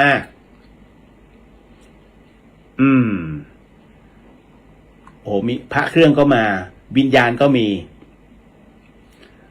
ผู้ถามมาว่าวิญญาณมีง่วงนอนไหมครับพี่เลียว ที่บ้านกุมารมาเข้าเขาจะง่วงนอนหาวตลอดกินขนมตลอดเลยอยากรู้ว่าจริงไม่จริงครับ เดี๋ยวนะมันค้านกันนะง่วงแต่กินขนมอะไรอ่ะ คืออย่างนี้ลองใช้วิธีมดดำไหมกระหนุ่มกัญชัยเอาบุหรี่ไปจี้อ่ะ ถ้าสะดุ้งก็โอเคออกแล้ว นะฮะ คือจริงๆเนี่ยเป็นวิธีการของหนุ่มกัญชัยหรือว่ามดดำเนี่ยที่เขาใช้กันอยู่นะฮะเขาก็ใช้วิธีเนี้ยเดี๋ยวแบบไปตีบ้างเดี๋ยวอะไรเงี้ยเพื่อให้เขาเจ็บแล้วก็สะดุ้งคนที่เขาเข้าทรงหรือว่าพวกลงขอนหรือว่าอะไรก็ตามเนี่ยวิญญาณตัวเขาไม่ได้ออกไปจากร่างนะฮะ คือมันกลายเป็นว่าเขาถูก1 พลังเนี่ยเข้ามาแทรกโดยที่เขาไม่สามารถต่อต้านได้เขาเรียกว่ายอมให้มาแทรกเพื่อที่จะได้ผ่านเนี่ยใช้ร่างของเขาผ่านในการสื่อสารนะฮะอันนี้บอกก่อนนะว่าใช้วิจารณญาณด้วยอย่ามาเชื่อผมทั้งหมดทั้งมวลแต่นะตรงเนี้ยเพราะฉะนั้นร่างเนี่ยนะฮะซึ่งยังมีจิตวิญญาณของเขาอยู่ซึ่งยอมเนี่ยมันยังเป็นร่างของเขาต่อให้คุณเอาเข็มไปจิ้มจึ๊กยังไงก็สะดุ้งนะฮะต่อให้เอาปืนไปล่างแช็กขึ้นมาเนี่ยยังไงก็สะดุ้งความตกใจอาการตกใจเนี่ยฮะมันมีพลังสามารถขับตรงเนี้ยขับตัววิญญาณบ้าๆเนี่ยให้หลุดกระเด็นออกไปได้เพราะตัวจิตมันเริ่มแข็งขึ้นด้วยความตกใจจำได้ไหมฮะผีเข้าเหรอนะฮะแล้วก็มีนักเลงนะเอาปืนขึ้นมาแล้วก็ดึงคันชักคันส่งแช็ก แล้วก็จ่อปุ๊บออกเลย มันตกใจจิตผมถึงได้บอกว่าวิญญาณเจ้าของร่างไม่ได้ไปไหนนะมันอยู่ข้างในแต่มันโดนขังแต่พออาการตกใจเกิดขึ้นด้วยความกลัวที่ว่าร่างกูเกือบจะโดนใช้ไม่ได้แล้วก็คือตายมันจะมีพลังขึ้นมาทันทีขับออกเลยอันนั้นส่วนหนึ่งนะฮะของปลอมก็อีกส่วนหนึ่งนะฮะถามว่าจะแยกได้ไหมพูดยากแต่ของปลอมเยอะรู้แค่นั้นเรารู้ว่าของปลอมเยอะเพราะเวลาผมเทสเนี่ยผมจะไม่เทสแบบพวกนี้ผมจะเทสในเรื่องของความรู้ประวัติศาสตร์จริงๆนะเป็นร่างของใครเป็นร่างของพระเจ้าตากผมซัดเลยอยากรู้ตอนที่หนีนะฮะออกมาตรงไหนของอยุธยาประตูไหนแล้วมายังไงม้าสีอะไรนะถ้าบอกเป็นม้าควบมาเดี๋ยวม้าไทยเนี่ยแม่งตัวเล็กมาก ม้าไทยสูงกว่าหมาไม่เท่าไหร่หรอกไอ้พันเกตเดนสูงไม่เท่าไหร่จริงๆนะม้าไทยมันเป็นม้าเล็กนะฮะไม่ใช่ม้าใหญ่เหมือนฝรั่งนะไม่ใช่นะครับไปดูใหม่เชื้อสายของม้าไทยเนี่ยเท่าล่อตัวเล็กผมก็จะใช้วิธีนี้เพราะเรารู้ไงในเรื่องของประวัติศาสตร์แล้วจะวัดทันทีว่าไอ้นี่ของปลอมตำหนักไหนก็แล้วแต่ผมจะชอบถามประวัติก่อนที่จะไปถามเรื่องราวใครก็พูดได้ผมสั่นนิดนึงเดี๋ยวก็พูดได้แล้ว มันเป็นพื้นแล้วเขาพูดกว้างแค่นั้นแหละนะแต่ถ้าถามประวัติศาสตร์ปุ๊บเรียบร้อยตายทุกรายเจอมาเยอะนะฮะผมถึงว่าเจอของจริงเนี่ยมีนะฮะมีบ้างแต่ไม่เท่าไหร่ไม่กี่คนแต่ของปลอมมันเยอะแค่นั้นแหละนะฮะ พี่ณัฐนันท์บอกว่าทำไมพี่หาคุณทางคลื่นวิทยุไม่เจอ คลื่นวิทยุตอนนี้ซ่อมอยู่ครับเพราะว่าสายสัญญาณเนี่ยมันพังครับพี่เพราะว่าโดนพายุที่เข้าจังหวัดเชียงใหม่นะตอนนั้นเนี่ยแล้วก็มันทำให้สายมันช็อตทั้งหมดเลยสายมันไปเข้าน้ำมันไปเข้าสายครับนะฮะก็น่าจะอีกประมาณสักผมว่าอีกสัปดาห์ดีเป็นเดือนนะ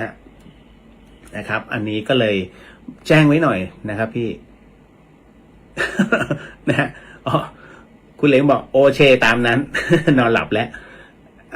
อันนี้เจอราดบอกว่าสวัสดีครับพี่เรียวกินข้าวเที่ยงคืนด้วยกันนะครับเพิ่งกลับจากวิ่งไรเดอร์พักผ่อนน้องเอ้ยนะฮะก็มาถึงในส่วนของไปแล้วนะเรื่องวิญญาณเนี่ยนะฮะจริงไม่จริงตอบไม่ได้หรอกคุณนะฮะก็ ถ้าหลอกกันก็กรรมมันก็อยู่กับเขานะฮะต่อมาถ้านั่งสมาธิแล้วในสมาธิเหมือนมีเสียงมาถามเราแล้วเราโต้ตอบจากการพูดออกไปอันนี้คืออาการอะไรเห็นนะคำถามนะฮะน้องเขาถามมาว่าถ้านั่งสมาธิแล้วในสมาธิเหมือนมีเสียงมาถามเราแล้วเราโต้ตอบนะฮะจากการพูดออกไปก็คือพูดออกไปเลยอันนี้คืออาการอะไรคะเป็นอาการหูแว่วนะฮะแต่มันคือส่วนหนึ่งของจิตนะฮะที่มันมาทดสอบมาถามในสมาธิก็เพื่อให้เราไม่มีสมาธิมันจะมากวนเรื่อยๆวิธีแก้ไขก็คือนิ่งไม่ต้องไปตอบมัน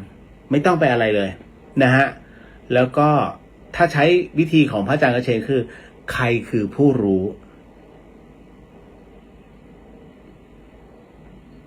ถึงตรงนี้คุณสงสัยไหมคำว่าใครคือผู้รู้ผมเองก็ยังสงสัยนะฮะผมก็สงสัยคำนี้นะใครคือผู้รู้พระอาจารย์กระเชนพูดเสมอใครคือผู้รู้แล้วใครวะมันก็ยังถามจิตแล้วแล้วใครวะใครคือผู้รู้ใครคือผู้รู้ใหญ่ก็ถามกลัวอาจารย์ด่า มึงอยู่กับกูมากี่ปีแล้วไม่รู้คำนี้ นะฮะผมเพิ่งจะมารู้กับหลวงพ่อเยือนจริงๆภาษาอีสานคำว่าตัวเรานะฮะภาษาเหนือก่อนภาษาเหนือตัวเราเขาใช้คำว่าตัวเก่านะฮะตัวเก่าแปลว่าตัวเรานะฮะแต่ถ้าภาษาอีสานเขาเรียกเจ้าของ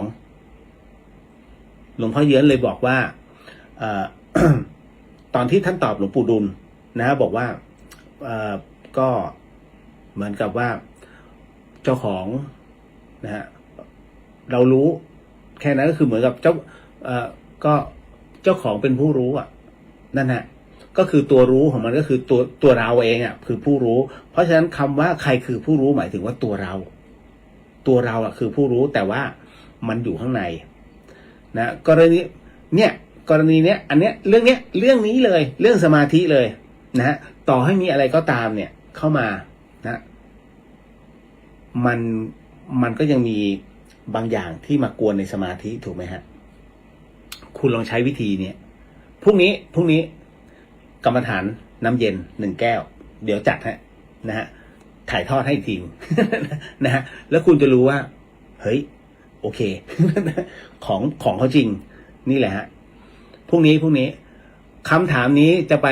จะไปพิสูจน์ในวันพรุ่งนี้นะจ๊ะในเรื่องของการนั่งสมาธิแล้วมันมีเสียงถามเราวันพรุ่งนี้ผมก็จะบอกวิธีการก่อนนะฮะแล้วจากนั้นลองมาดูซิว่าไอ้เสียงแบบเนี้ย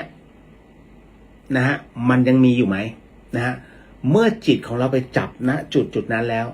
ถ้ามีแสดงว่ามันไม่ใช่แล้วนะนั่นคือแสดงว่าคุณเป๋จิตของคุณยังเป๋นะแต่ว่าถ้าสมมุติว่ามันตอบโจทย์ว่ามันว่างนั่นคือคุณสำเร็จแล้วไม่ใช่แบบเฮ้ยบรรลุแล้วไม่ใช่นะฮะหมายถึงว่าสำเร็จหมายคุณมาถูกแล้วนะฮะพอถูกทางเสร็จปุ๊บทุกอย่างเนี่ยมันต้องทะลวงให้พรุนต้องฝึกอยู่เรื่อยๆจริงแล้วคุณจะรู้ว่าเฮ้ยสิ่งที่หลวงพ่อท่านสอนนะนะฮะอันนี้คำถามเก่าเรื่องของพระบิดามาอีกแล้ว นะ อยากทราบเรื่องของพระบิดาที่เคยบวชเรียนมาแต่มาบอกว่า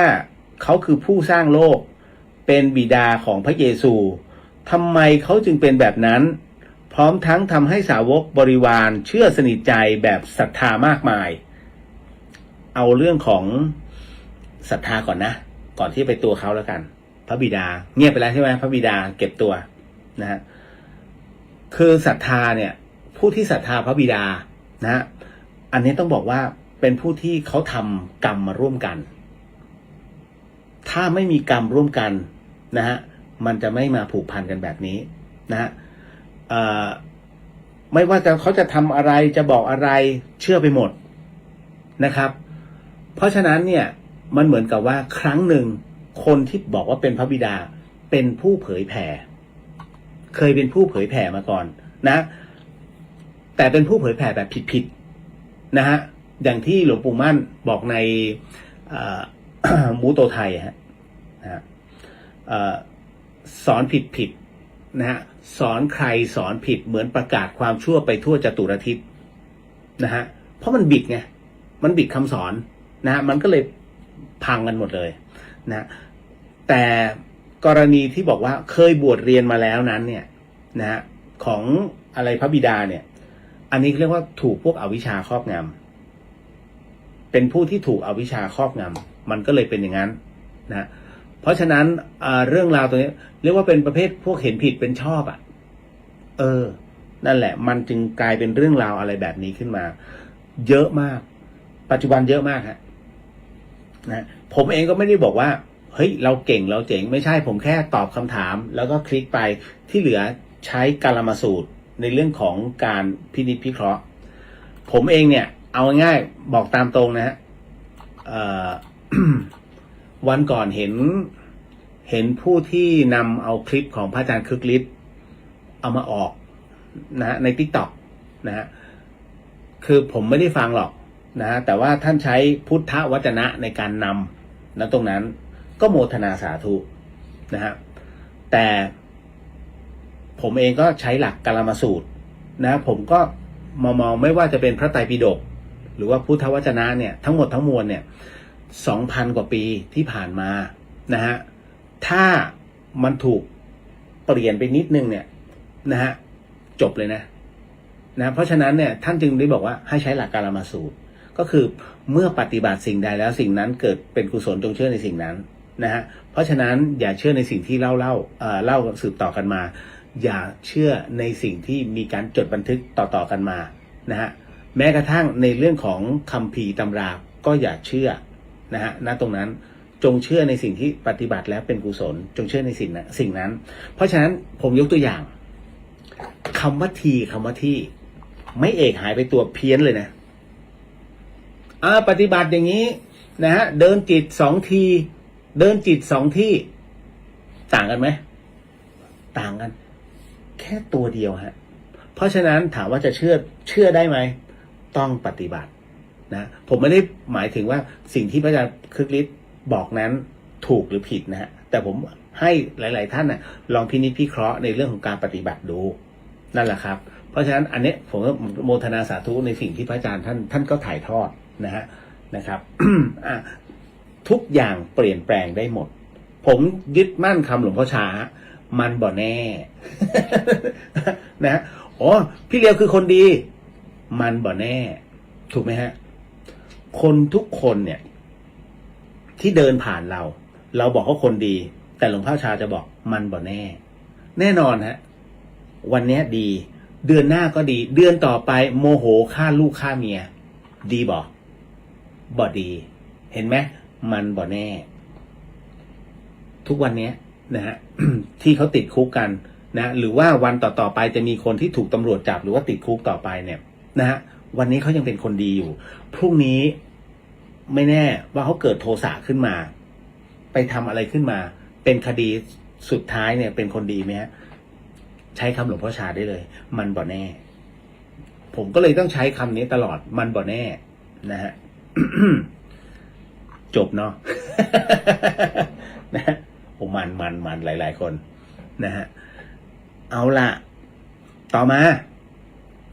คือบางอย่างเราก็ต้องเตรียมตัวของเราวันนี้รักกันดีนะฮะโอ้เขาเข้าใจเรามันบ่แน่ถูกไหมฮะตราบใดที่ยังไม่ถึงลมหายใจสุดท้ายทุกอย่างมันบ่แน่เอาล่ะ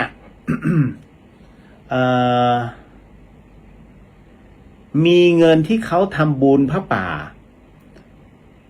ให้วัดไปไม่หมดจะทำอย่างไรดีคะ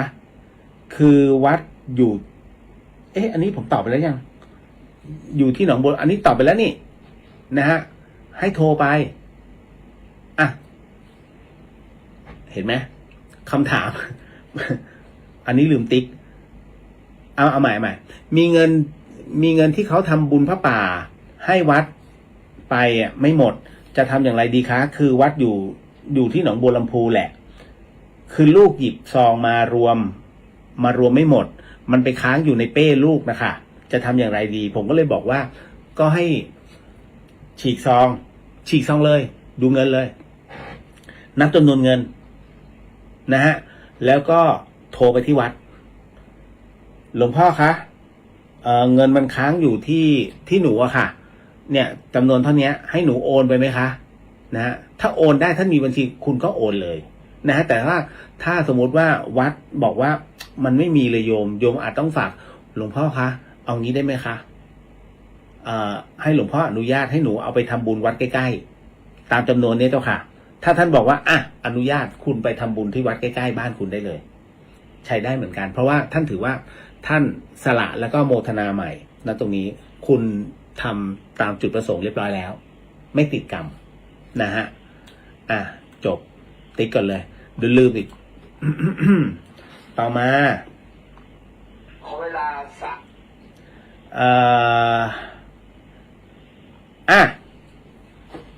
เอาเรื่องนี้ มีผู้สงสัยพลัง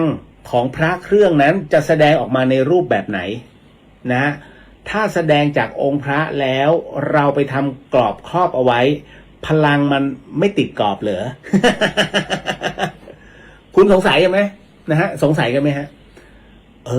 น่าสงสัยนะพลังของพระที่บอกว่าเป็นพระเครื่องแล้วอย่างผมห้อยอัมพันธ์แต่อัมพันธ์อันเนี้ยครูบาอาจารย์ท่านก็อธิษฐานหลายรูปนะพระอาจารย์เปลี่ยนก็อธิษฐานให้โอ้หลวงพ่อสาธุหลายหลวงพ่อมากผมจะถอดให้ท่านแล้วก็ท่านก็เอาไปใส่พานแล้วก็อธิษฐานให้หลายรูปนะครับณตรงเนี้ยก็เลยบอกว่าแล้วพลังท่านจะออกมาแบบไหนของผมเนี่ยล้อมกรอบแล้วก็เปลือยไม่ได้หุบบางคนเป็นพลาสติกนะอย่างปกติผมจะมีหลวงพ่อปานกับหลวงปู่หลิวเอาไว้นะฮะอันนั้นใส่กรอบพลาสติกไว้ก็จะบอกว่าแท้จริงแล้วเนี่ยนะฮะณตรงนี้พลังเนี่ยอันที่หนึ่งพลังนั้นเกิดจากดวงจิตที่ท่านอธิษฐานให้ไงนะครูบาอาจารย์ท่านอธิษฐานให้หลังจากนั้นต้องบอกว่าพลังแสดงแบบไหนแสดงในเรื่องของการแผ่รัศมีหลายๆครั้งที่ผมถ่ายรูปนะฮะแล้วท่านจะเห็นว่าผมมีเครื่องหนึ่งเป็นเครื่องที่ยิงอิเล็กตรอนนะฮะเพื่อที่จะป้องกันโควิดนะฮะหรือว่า PM 2.5 ถามว่ามันใช้ได้ผลมากน้อยแค่ไหนตอบไม่ได้มันคือพลังงานผมไม่สามารถไปเห็นพลังของมันอิเล็กตรอนไปยิงนี่นู่นนั่นได้แต่ทุกคนใช้เพราะว่ามันจะป้องกันตั้งแต่ระดับอกจนถึงครอบไปจนถึงหัวตัวอย่างแค่นี้เลยฮะพระเครื่องเช่นกันนะพระเครื่องนั้นถามว่าท่านอธิษฐาน ท่านอธิษฐานเนี่ยตอนที่ท่านอธิษฐานจิตเนี่ยพลังรัศมีของท่านเนี่ยเขาเรียกปกคลุมถึงแค่ไหนทั้งตัวหรือเปล่าก็ต้องตอบว่าบางองค์ทั้งตัวบางองค์ก็อาจจะแค่เครื่องยิงอิเล็กตรอนแค่เนี้ย คุมแค่เนี้ยเพราะว่าพระที่มาปลุกเสกนั้นบางรูปนะฮะก็ไม่ได้มาเองส่งลูกวัดมาวันนั้นติดภารกิจ นะภ ระลูกวัดก็เล่นแต่เกม ท่านก็ได้บ้างไม่ได้บ้าง มันไม่เต็มนะฮะเพราะฉะนั้น ดูง่ายๆผมชอบยกตัวอย่าง พระ99รูปที่ผมเขียนไว้ใน แล้วก็มีคนถามนะจริงๆเรื่องของขลังมาอีกแล้ว พระ99รูปปลุกเสกพระเจริญพุทธมนต์เนี่ยตับใหญ่นะฮะแต่สมเด็จโตท่านไม่เคยท่านปลุกเสกของท่านรูปเดียวถามว่าแล้วทำไม99องค์ที่ไปปลุกเสกตรงนั้นน่ะจึงไม่ได้รับความนิยมแล้วสมเด็จโตรูปเดียวโอ้โหเป็นล้าน เห็นไหมเป็นเรื่องของพลังจิตเพราะฉะนั้นพลังที่ส่งมาเนี่ยนะฮะมันไม่ได้เป็นแบบพระกันน้ำออกมาถ้าพระกันน้ำออกมาเนี่ยน้ำก็จะขังอยู่ในนี้มันไปไหนไม่ได้มันไม่ใช่อย่างนั้นไงพระเครื่องนะท่านแผ่พลังรัศมีออกมาผมยกตัวอย่างพี่อรุณน้องหลวงพี่ภัสกรเนี่ยครั้งหนึ่งนะฮะ พี่อรุณเป็นผู้ที่ไม่เชื่อเรื่องของความศรัทธาในพระเครื่องไม่เชื่อเลยจริงๆเจอหลวงพี่เนี่ยนะจะยืนห่างๆเป็นโรคกลัวพระพี่อรุณเป็นงั้นจริงนะถ้าใครที่ไปงาน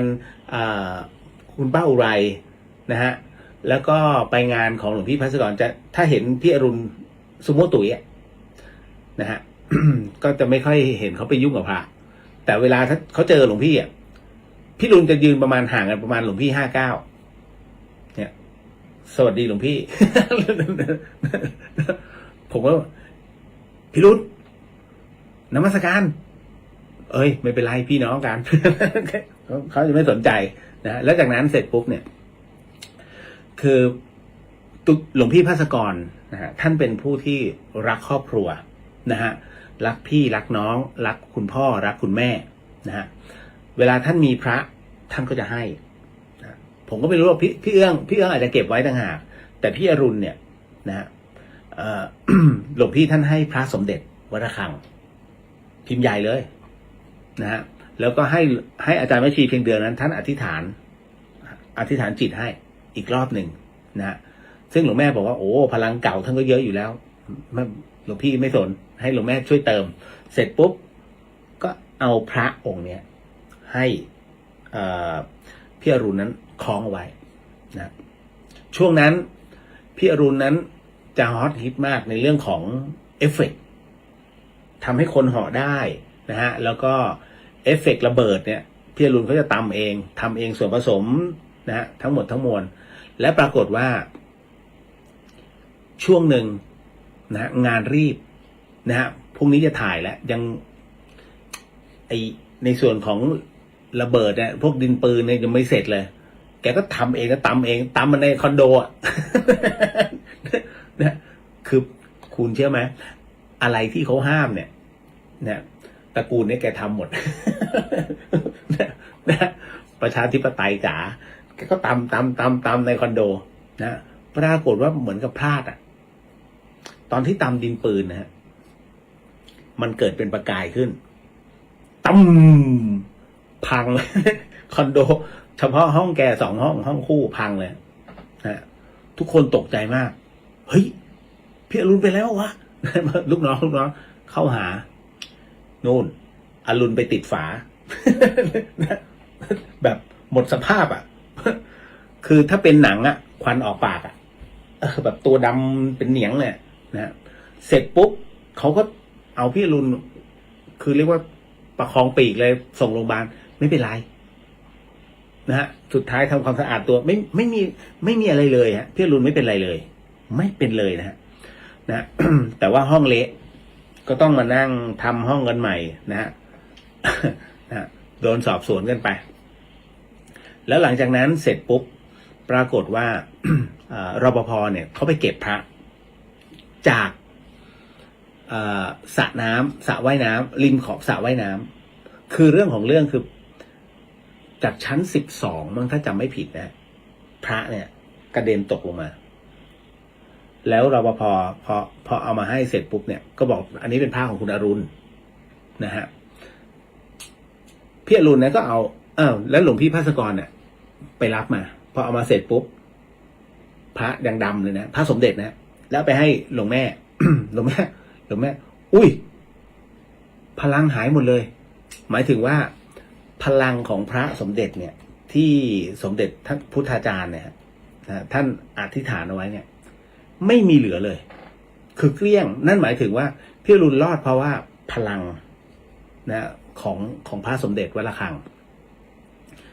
แล้วมีผู้ถามอีกว่าเอ้าแล้วในเมื่อพลังหมดแล้วอะเติมได้ไหมเติมได้ครับพลังก็เติมได้ก็คืออย่างที่หนึ่งก็คือคุณสวดมนต์ทุกวันแล้วก็เอาขึ้นมาอธิษฐานแล้วก็ชินบัญชรไปนะฮะ9 จบบ้าง108 จบบ้างก็ว่ากันไปนะฮะ นะฮะก็จะบอกว่าจะคืนมาเมื่อไหร่ตอบไม่ได้แต่ว่าค่อยๆคืนมาจะกลับค่อยๆกลับคืนมาหรือไปเติมตอนที่พระท่านปาติโมกข์เข้าปาติโมกข์ก็คือเนี่ยอย่างพวกเนี้ยมีปาติโมกข์15 ค่ำเนี้ยให้เลยก็คือหลวงพี่คะช่วยเอาเข้าปาติโมกข์ด้วยนะคะเป็นการชำระศีลของพระทำได้ครับนะเพราะฉะนั้นหลายๆท่านเนี่ยสงสัยว่าเอ้าแล้วพลังหมดแล้วทำได้เติมนะเติมได้นะครับเอาล่ะก็เป็นอีกหนึ่งอันที่มาบอกให้รับรู้เนาะประมาณหนึ่ง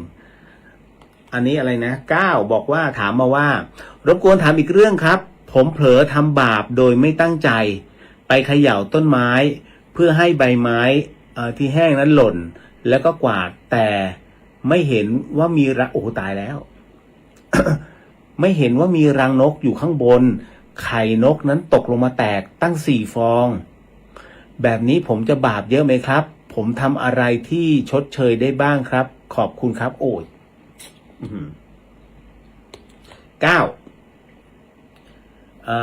เรื่องเนี้ยมันทำให้ย้อนถึงเรื่องราวของพระเดชพระคุณพระสุปฏิปันโนทั้ง5 รูปที่เครื่องบินตกนะฮะก็คือหลวงปู่พรหมมาหลวงปู่วันหลว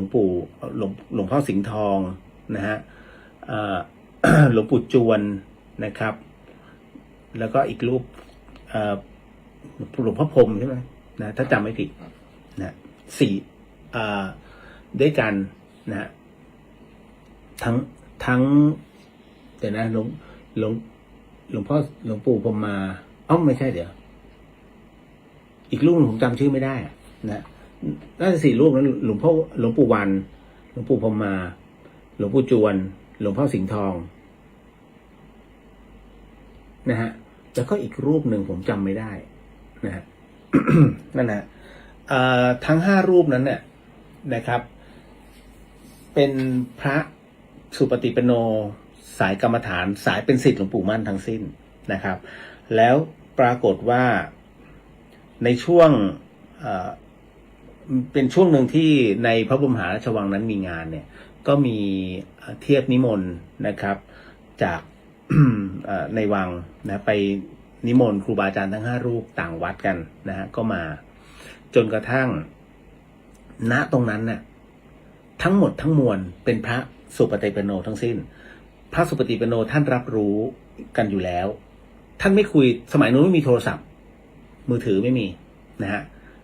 แล้วก็ท่านก็ไม่ใช้ด้วยเขาว่ากันว่าท่านคุยกันทางจิตโทรจิตใช้คำว่าโทรจิตนะฮะไม่ได้เวอร์นะเล่าสู่กันฟังเป็นการเล่าสู่กันฟังก็ปรากฏว่าทั้ง5 รูปเนี่ยฮะ มารู้ภายหลังเนี่ยทั้ง5 รูปท่านฝากงานทั้งหมดทั้งมวลเนี่ยแจกงานและตำแหน่งใหม่หมดเลยนะฮะท่านรูปนี้จากตอนนี้ท่านให้ท่านรักษาการเจ้าอาวาสไปก่อนรูปนี้ขึ้นมาเป็นรองเจ้าอาวาสรูปนี้ไปทำหน้าที่ตรงนี้คือปรับใหม่หมดทุกวัดเลยแปลกไหมนะฮะก็ปรากฏว่าหลังจากนั้นเนี่ยฮะท่านก็เดินทางมาที่สนามบินอุดรอุดรธานีเพราะสมัยก่อนมีสนามบินไม่กี่สนามบินแล้วฮะในประเทศไทยนะพอมาเจอกันที่สนามบินอุดรเพื่อที่ต้องขึ้นเครื่องเนี่ยนะไปที่มาลงกรุงเทพก็ปรากฏว่าถึงตรงนั้นเนี่ย นะท่านก็พูดคุยกันทักทายกันนะ ตามภาษาศิษย์นะอาจารย์เดียวกันนะก็คือหลวงปู่มั่นตอนที่ขึ้นไปเนี่ยก็ปรากฏว่าณตรงนั้นนะเหมือนกับว่ามันมีเหตุนะที่จะต้องเกิดเหตุร้ายนั่นก็คือเครื่องบินตกที่ทุ่งดอนเมืองทุ่งรังสิตนะก่อนถึงดอนเมืองนะฮะ ทำให้ทั้ง5รูปนั้นท่านมรณภาพนะจากเหตุเครื่องบินตกแต่คราวนี้บนในเครื่องบินนั้นเนี่ยที่ตกเนี่ยของบลท.เนี่ยมีผู้รอดชีวิตทั้งหมด7 คน1 ใน 7นั้นเป็นคุณพ่อเพื่อนผมนะฮะอันนี้ก็เลยบอกไว้ก่อนแล้วปรากฏว่าเขาว่ากันว่าใช้คำว่าเขาว่ากันว่านะทั้ง5รูปนั้นท่านมรณภาพเป็นที่เรียบร้อยตั้งแต่บนเครื่องแล้วหมายถึงว่าท่านถอดจิตออกมาทั้งหมดนะทั้ง5รูปเลยก่อนตกถึงพื้นนะแต่ท้ายที่สุดแล้วท่านก็มรณภาพร่วมกันคราวนี้ครูบาอาจารย์ก็เลยมาเทศกันว่าในบุพกรรมนั้นน่ะนะฮะปรากฏว่าทั้ง5รูปนั้นที่ต้องเจอเหตุการณ์แบบนี้ก็เพราะว่าครั้งหนึ่งนะท่านเป็นพี่น้องกันเข้าไปในป่าแล้วเห็นรังนกอยู่ข้างบนนะฮะอยากได้ไข่มากินก็เลยสอยนะฮะ นะและปรากฏว่ารังนกนั้นตกลงมาเนี่ยก็นึกว่าจะได้ไข่แล้วปรากฏไม่ใช่มันมีลูกนกอยู่แล้วลูกนกนั้นตายหมดนี่คือบุพกรรมนะนี่คือบุพกรรมที่ท่านต้องชดใช้นั่นนะฮะก็คือเครื่องบินตกกรณีของณตรงนี้ของก้าวเองนะฮะ พี่อ่ะไม่อยากเขาเรียกว่ามันเหมือนกับว่าเฮ้ยน้องแก้กรรมคือเราไม่อยากอ่านหารขนาดนั้นแต่พี่เดียวอยากจะบอกงี้ครับว่าก้าวถ้าเราคือด้วยความไม่ตั้งใจอันที่1แล้วนะด้วยความไม่ตั้งใจเนี่ยความไม่ตั้งใจนั่นหมายถึงว่ามันไม่ครบองค์อันนี้หมายถึงว่าถ้าไม่ตั้งใจนะถ้าไม่ตั้งใจคือการไม่ครบองค์การครบองค์ประกอบในการฆ่าหมายถึงว่ามีเจตนาเป็นที่ตั้ง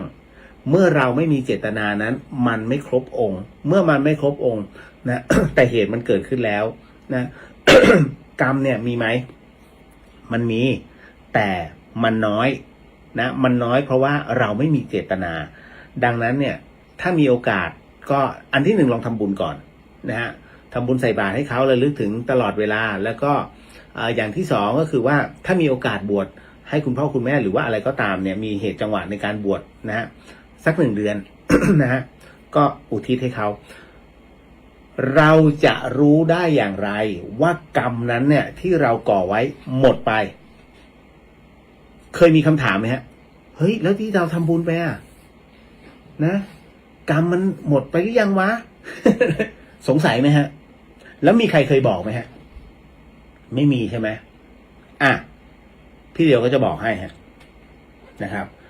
กรรมมันจะหมดไปก็ต่อเมื่อคุณไม่ได้ระลึกถึงเขาแล้วบุพกรรมจะไม่บีบให้คุณระลึกถึงนั่นหมายถึงว่าคุณได้ทำกรรมมาเพียบพร้อมให้เขาถึงพร้อมที่เขาเนี่ยรับได้และให้อโหสิคุณแล้วไม่ว่าจะเป็นคนสัตว์นะฮะสิ่งมีชีวิตทั้งหมดที่คุณได้เคยกระทำเอาไว้นะฮะ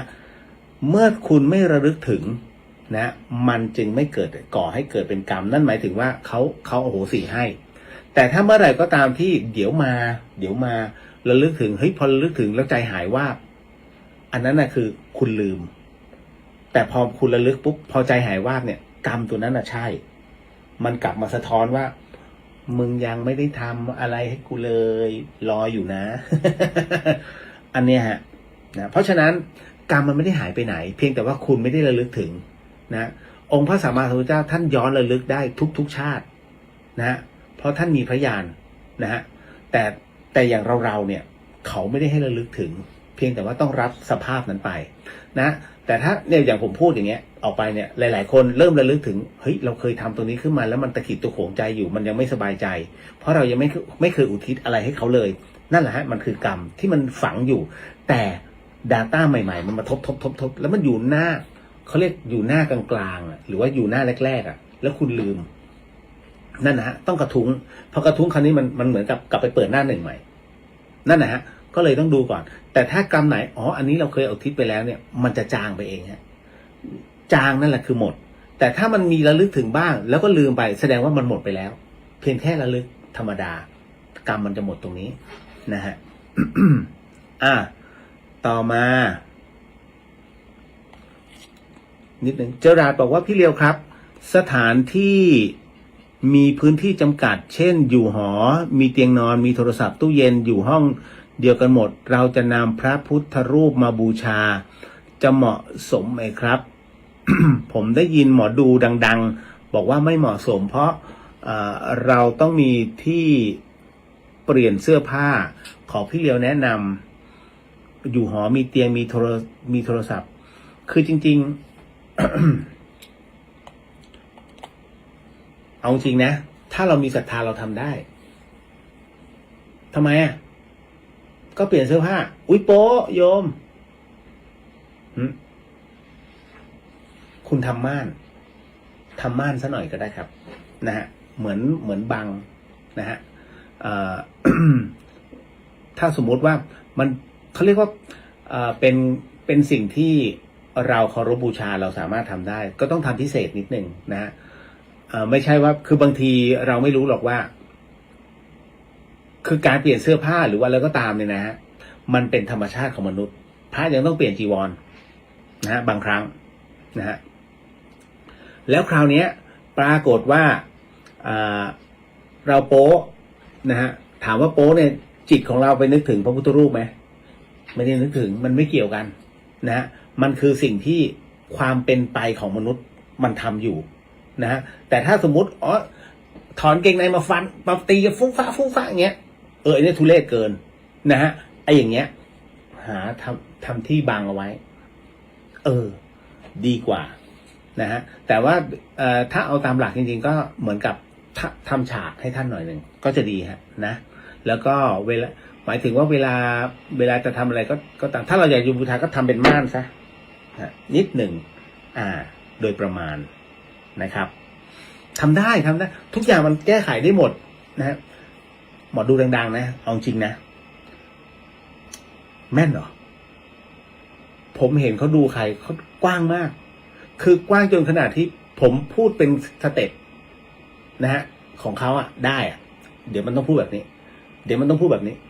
เป็นงั้นจริงคือเราก็ไม่ได้ดูถูกเขานะเพียงแต่ว่าผมมองว่าบางครั้งมัน อย่างว่าคนทุกคนเขามีวิชาเราก็อย่าไปปรามาสเขา เอาทางใครทางมันนะฮะนิดนึงนะคุณชุติพรบอกว่าพระอาจารย์วันพระอาจารย์บุญมาพระอาจารย์จวนพระอาจารย์สิงห์ทองหลวงปู่สุภัทสุกาโมใช่โมทนาสาธุครับขอบพระคุณมากครับนะฮะใช่ครับนั่นแหละฮะ นะฮะ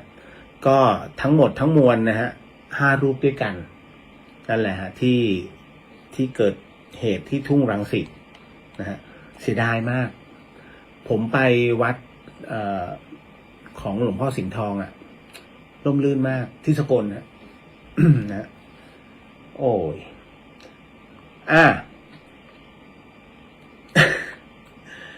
มีผู้ถามมาว่าทำไมกลางวันไม่มีผี มีนะผมก็จะตอบว่ามีฮะเดี๋ยวนะเดอะเฮียนเนี่ยเป็นรายการที่มิได้สอนให้คนมาเชื่อเรื่องผีเดอะเฮียนชื่อมันเป็นผีแต่เราจะมาสอนให้รู้ว่ามันคือกฎธรรมชาติมันคือกฎแห่งกรรมซึ่งเราหนีไม่ได้นะเกิดแก่เจ็บตายท้ายที่สุดมันก็คือแค่จิตเปลี่ยนจิตออกแค่มันจิตมันเปลี่ยนร่างออกไปผมโพสTikTok ล่าสุดหลวงตามหาบัวยานสัมปันโนหลวงตาพูดอยู่เลยจิตนี้ไม่ได้หายไปไหนจิตนี้อยู่เป็นอนันตการจิตนี้นะมันจะไปตามเหตุปัจจัยของกรรมของบุญที่ ที่โยมทำกันไว้นะฮะจิตนี้จึงแค่เปลี่ยนสถานะเท่านั้นเองนะตามกฎแห่งกรรมเห็นไหมฮะเพราะฉะนั้นเนี่ยถึงได้บอกว่าตัวเรามาอยู่ตรงเนี้ยจิตมันไม่ได้ไปไหนเช่นกันผมก็ยกตัวอย่างผมถึงได้บอกว่าเดอะเฮียนเนี่ยจะพูดในเรื่องราวแบบนี้คือไขข้อข้องใจผมอยากจะเปลี่ยนความกลัวให้เป็นความเข้าใจจะได้ไม่กลัวผีหลวงปู่มั่นในความหมายหลวงปู่มั่นผีหมายถึงคนตายฮะคนตายที่ไม่มีวิญญาณนะก็คือร่างแข็งเขาเรียกผีหลวงปู่มั่นเรียกว่าผีนะฮะแต่ไอ้ที่มันออกไปอ่ะที่มันเปลี่ยนภพภูมิมันคือจิตดังนั้นหนังต่างๆที่เขาสร้างให้มันดูน่ากลัวอะไรพวกเนี้ยฮะมันจึงเกิดจากจินตนาการนะที่ต้องการให้คนนั้นมีความตื่นเต้นซึมซับกับความกลัวเพราะเรื่องผีมันเป็นเรื่องที่พิสูจน์ยากแล้วเราเชื่อว่ามันมีถูกไหมฮะแต่บางคนไม่เคยเจอมันก็เลยตอบไม่ได้ว่าเฮ้ยหน้าตาเป็นไงวะแต่ผมมาเจอแล้วเดี๋ยวว่าจะอธิบายเรื่องเนี้ย ใน TikTok คือคนเรามันเจอไม่เหมือนกันผมเจอในลักษณะก็รูปแบบดีบ้างไม่ดีบ้างแต่ส่วนใหญ่แล้วเท่าที่เจอนะฮะที่โรงพยาบาลเนี่ยเขาก็เป็นคนน่ะไม่ใช่มาโอ้โหเละไอ้นู่นนี่ขาอันเวอร์จริงๆนะเวอร์จริงๆไม่ครับนะเขาแค่เปลี่ยนรูปแบบของเขาอย่างผีเนี่ยกลางวันทำไมจึงไม่มีที่ไม่มีเพราะว่าเขาสู้แสงไม่ได้ผีคือ1 หน่วยพลังงานที่มีอานุภาพแค่16 จูลเล็กกว่าดวงไฟคุณเล็กกว่าพลังงานที่เกิดจากโทรศัพท์เล็กกว่าหลอด LED ของคุณอีกนะฮะเพราะฉะนั้น1 หน่วยพลังงานของเขาเล็กมากๆนะฮะที่มันเกิดขึ้นดังนั้น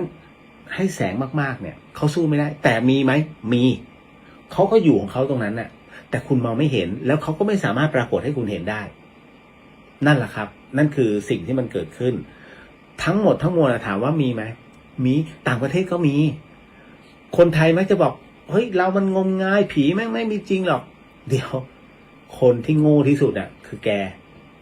ดูทั้งโลกเลยโทรไปถามประเทศไหนก็ได้ประเทศไหนที่บอกว่าไม่มีจิตวิญญาณไม่มีผีไม่มีเรื่องหมอผีมากระทืบเลยไม่มีทุกมุมโลกฮะเฮติยังมีเลยนะฮะนับถือวิญญาณนะฮะทิเบตไม่ต้องพูดถึงอเมริกาบอกโอ้ข้าประเทศที่เจริญแล้วเต็มเลยถือซาตานกันเต็มเลยเขาถือลัทธิซาตานเฉยเลยนะผมตกใจมากเฮ้ยจริงดิเขาจะมีพิธีบูชาซาตานนะฮะแปลกแต่ศาสนาเขามีคือคริสต์เนี่ยเขาก็แบ่งเป็น2,000 กว่านิกายถูกไหมแล้วก็พุทธของเราเนี่ยมันก็คือ2 นิกายนะมหายานกับหินยานนะฮะแล้วคราวนี้ก็ในส่วนของอะไรล่ะมุสลิมก็เชื่อโอ้มุสลิมเนี่ยตัวดีแต่พยายามบอกว่าเราไม่เชื่อคริสต์ไม่เชื่อสอนให้ไม่เชื่อแต่ท้ายที่สุดวิ่งมาหาพุทธช่วยกูหน่อยผมก็เจอหลายน้องหลายคนน่ะถือคริสต์ก็น้องเขาอยู่บนดอยไงนะฮะก็ให้อันนี้ไปลองวิธีพุทธบ้างเงียบ ก็ให้ยันท้าวเวสสุวรรณไปนะฮะนั่นแหละครับ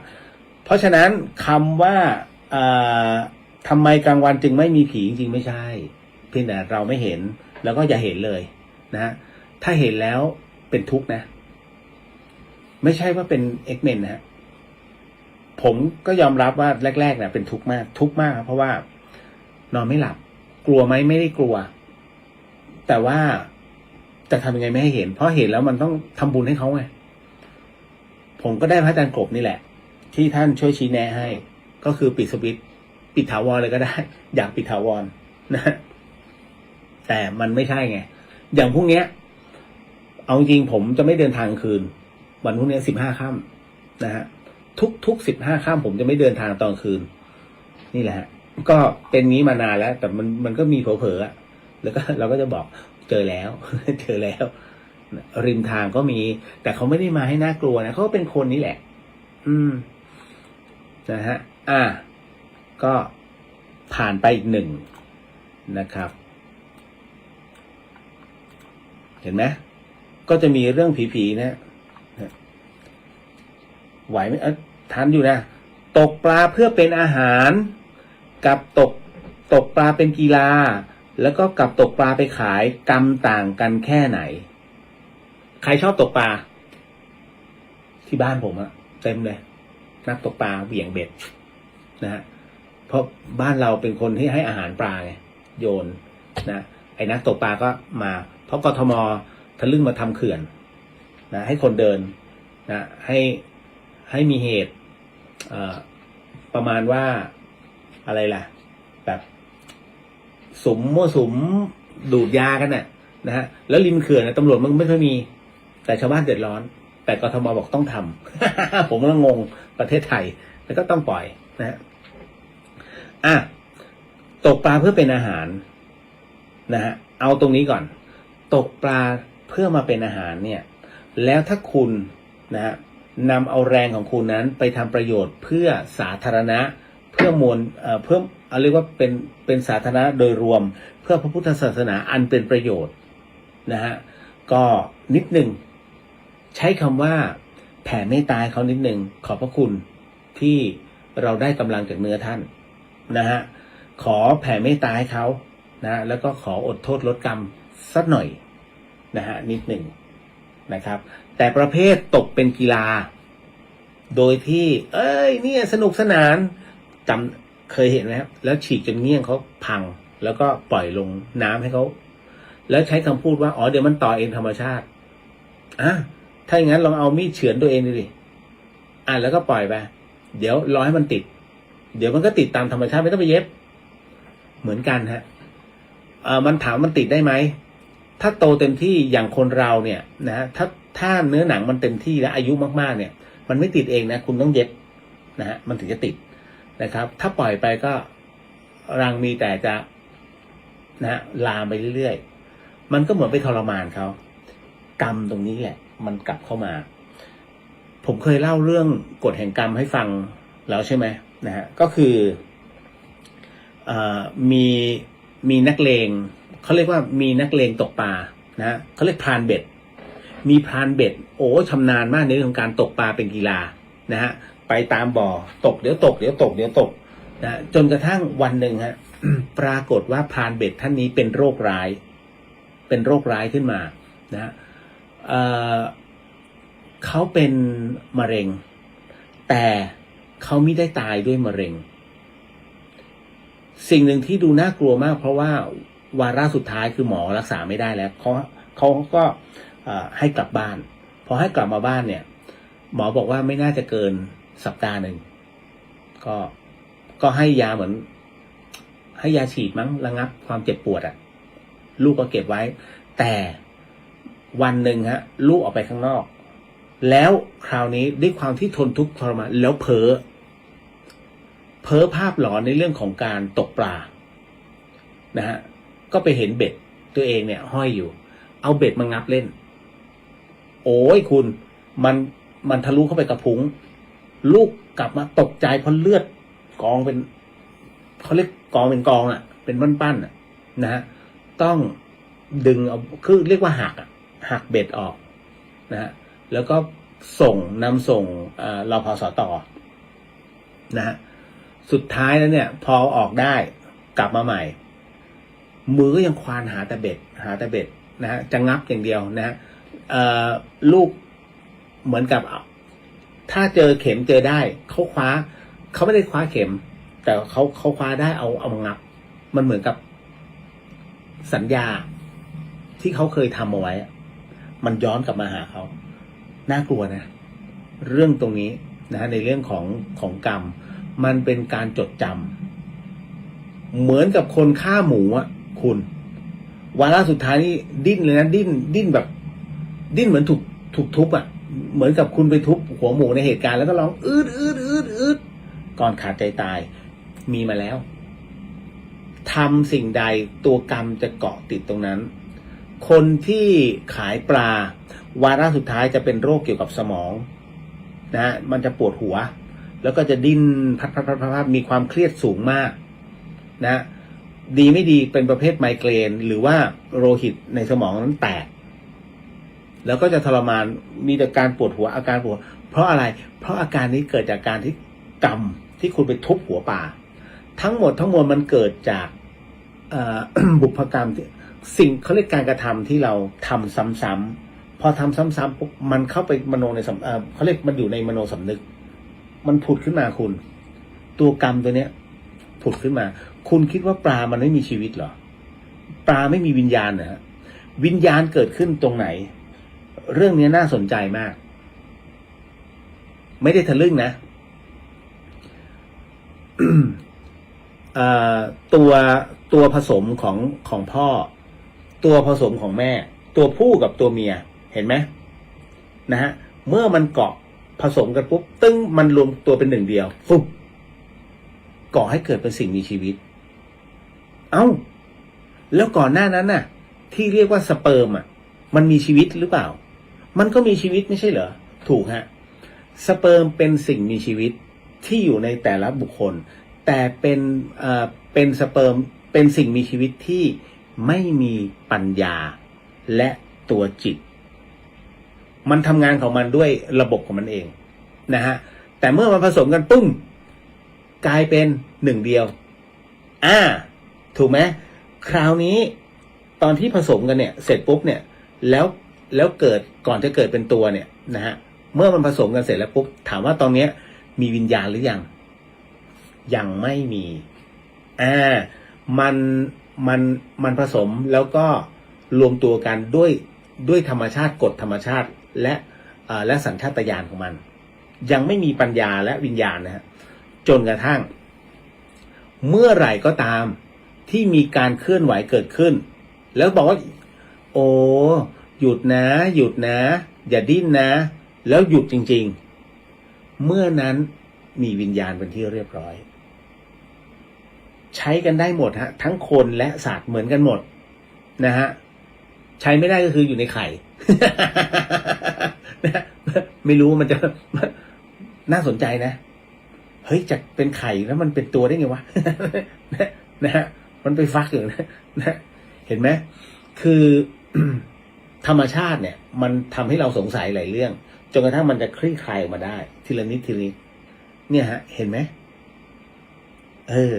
มันเป็นอะไรที่น่าสนใจนั่นแหละธรรมะก็เช่นกันถ้าลองได้ฝึกแล้วมันสนุกแบบไหนตอบไม่ได้ต้องลองฮะ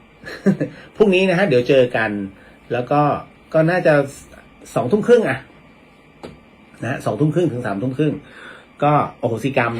นะครับแล้วก็พูดคุยกันเล็กน้อยนะครับเพื่อประหยัดเวลานิดนึงแล้วก็จากนั้นอย่าลืมน้ำ1 แก้วน้ำเย็นเราจะมาเรียนรู้พร้อมกันในเรื่องของกรรมฐานน้ำเย็น นะฮะแล้วจากนั้นก็ค่อยมาว่ากันว่าใครรู้สึกอะไรยังไงเนาะนะฮะเอาละก็ถ้าอย่างไรก็ตามวันนี้พอสมควรแล้วครับ1:00เพราะเดี๋ยวพรุ่งนี้ต้องใส่บาตรแต่เช้า นิดหนึ่งเจอกันนะฮะสนุกนะครับขออนุญาตนะฮะสิ่งหนึ่งสิ่งใดที่ผิดพลาดพลั้งไปในค่ำคืนนี้ก็ขออโหสิกรรมนะที่นี้ไม่ได้ตั้งใจหรือมีเจตนาก็ขอมอบไอ้ส่งผลบุญในค่ำคืนนี้ถวายแด่องค์พระสัมมาสัมพุทธเจ้าทุกๆพระอริยสังฆเจ้าทุกๆพระองค์พระปัจเจกพุทธเจ้าทุกๆพระธรรมเจ้าทุกๆพระพระสิติมหาสาวกเจ้าทุกๆพระองค์รวมไปถึงทวยเทพเทวดาทั้งหลายพรหมเทพเทวดาทั้งหลายสรรพสัตว์สรรพวิญญาณทั้งหลายสรรพเจ้ากรรมนายเวรทั้งหลายทั้งปวงญาติสนิทมิตรสหายของข้าพเจ้ารวมไปถึงพระอาจารย์ภัสกรภูริวัฒโนรวมไปถึงทุกสิ่งทุกอย่างนะฮะซึ่งที่ได้กระทำการล่วงเกินทั้งหมดก็ขอให้ได้รับอานิสงส์ผลบุญในค่ำคืนนี้ไปด้วยเช่นกันนะก็ขอมอบอานิสงส์ผลบุญในค่ำคืนนี้ให้กับผู้ฟังที่ฟังในช่อง YouTube ของวัดฝายหินแล้วก็ Facebook ของวัดฝายหินทั้งหมดก็ขอให้ได้รับอานิสงส์ผลบุญในค่ำคืนนี้ด้วยเช่นกันครับขออนุญาต นำแผ่เมตตาให้กับสรรพสัตว์นะฮะ ทั้งหมดทั้งมวลนะสาธุฮะ สัพพะโรกวินิมุตโตสัพพสันตาปวาจิโตสัพพเวรมติกันโตนิปุตโตสัพพิติโยวิวันชันตุสัพพะโรโกวินาสตุมาเตภวะวันตารายโยสุขีทีคายุโกภวะอภิวาทนาสิริสนิจังวุฒาปัจจายโนจัตตารโอธรรมาวทันติอายุวันโนสุขังพลังนิพพานังปรมังสุขังขอมอบส่งผลบุญในค่ำคืนนี้ให้กับ Facebook นะคุณผู้ฟังที่ฟังใน Facebookพุทธิสิทธิ์รัตนสมบูรณ์แล้วก็เรียวเดอะเฮียนขอให้ได้รับไอ้ส่งผลบุญในค่ำคืนนี้ด้วยเช่นกัน พบกันใหม่ในวันพรุ่งนี้ขึ้น15ค่ำเจอกันกับการอโหสิกรรมนะฮะก็เดี๋ยวแจ้งอีกทีหนึ่งใน Facebook สาธุครับบ๊ายบาย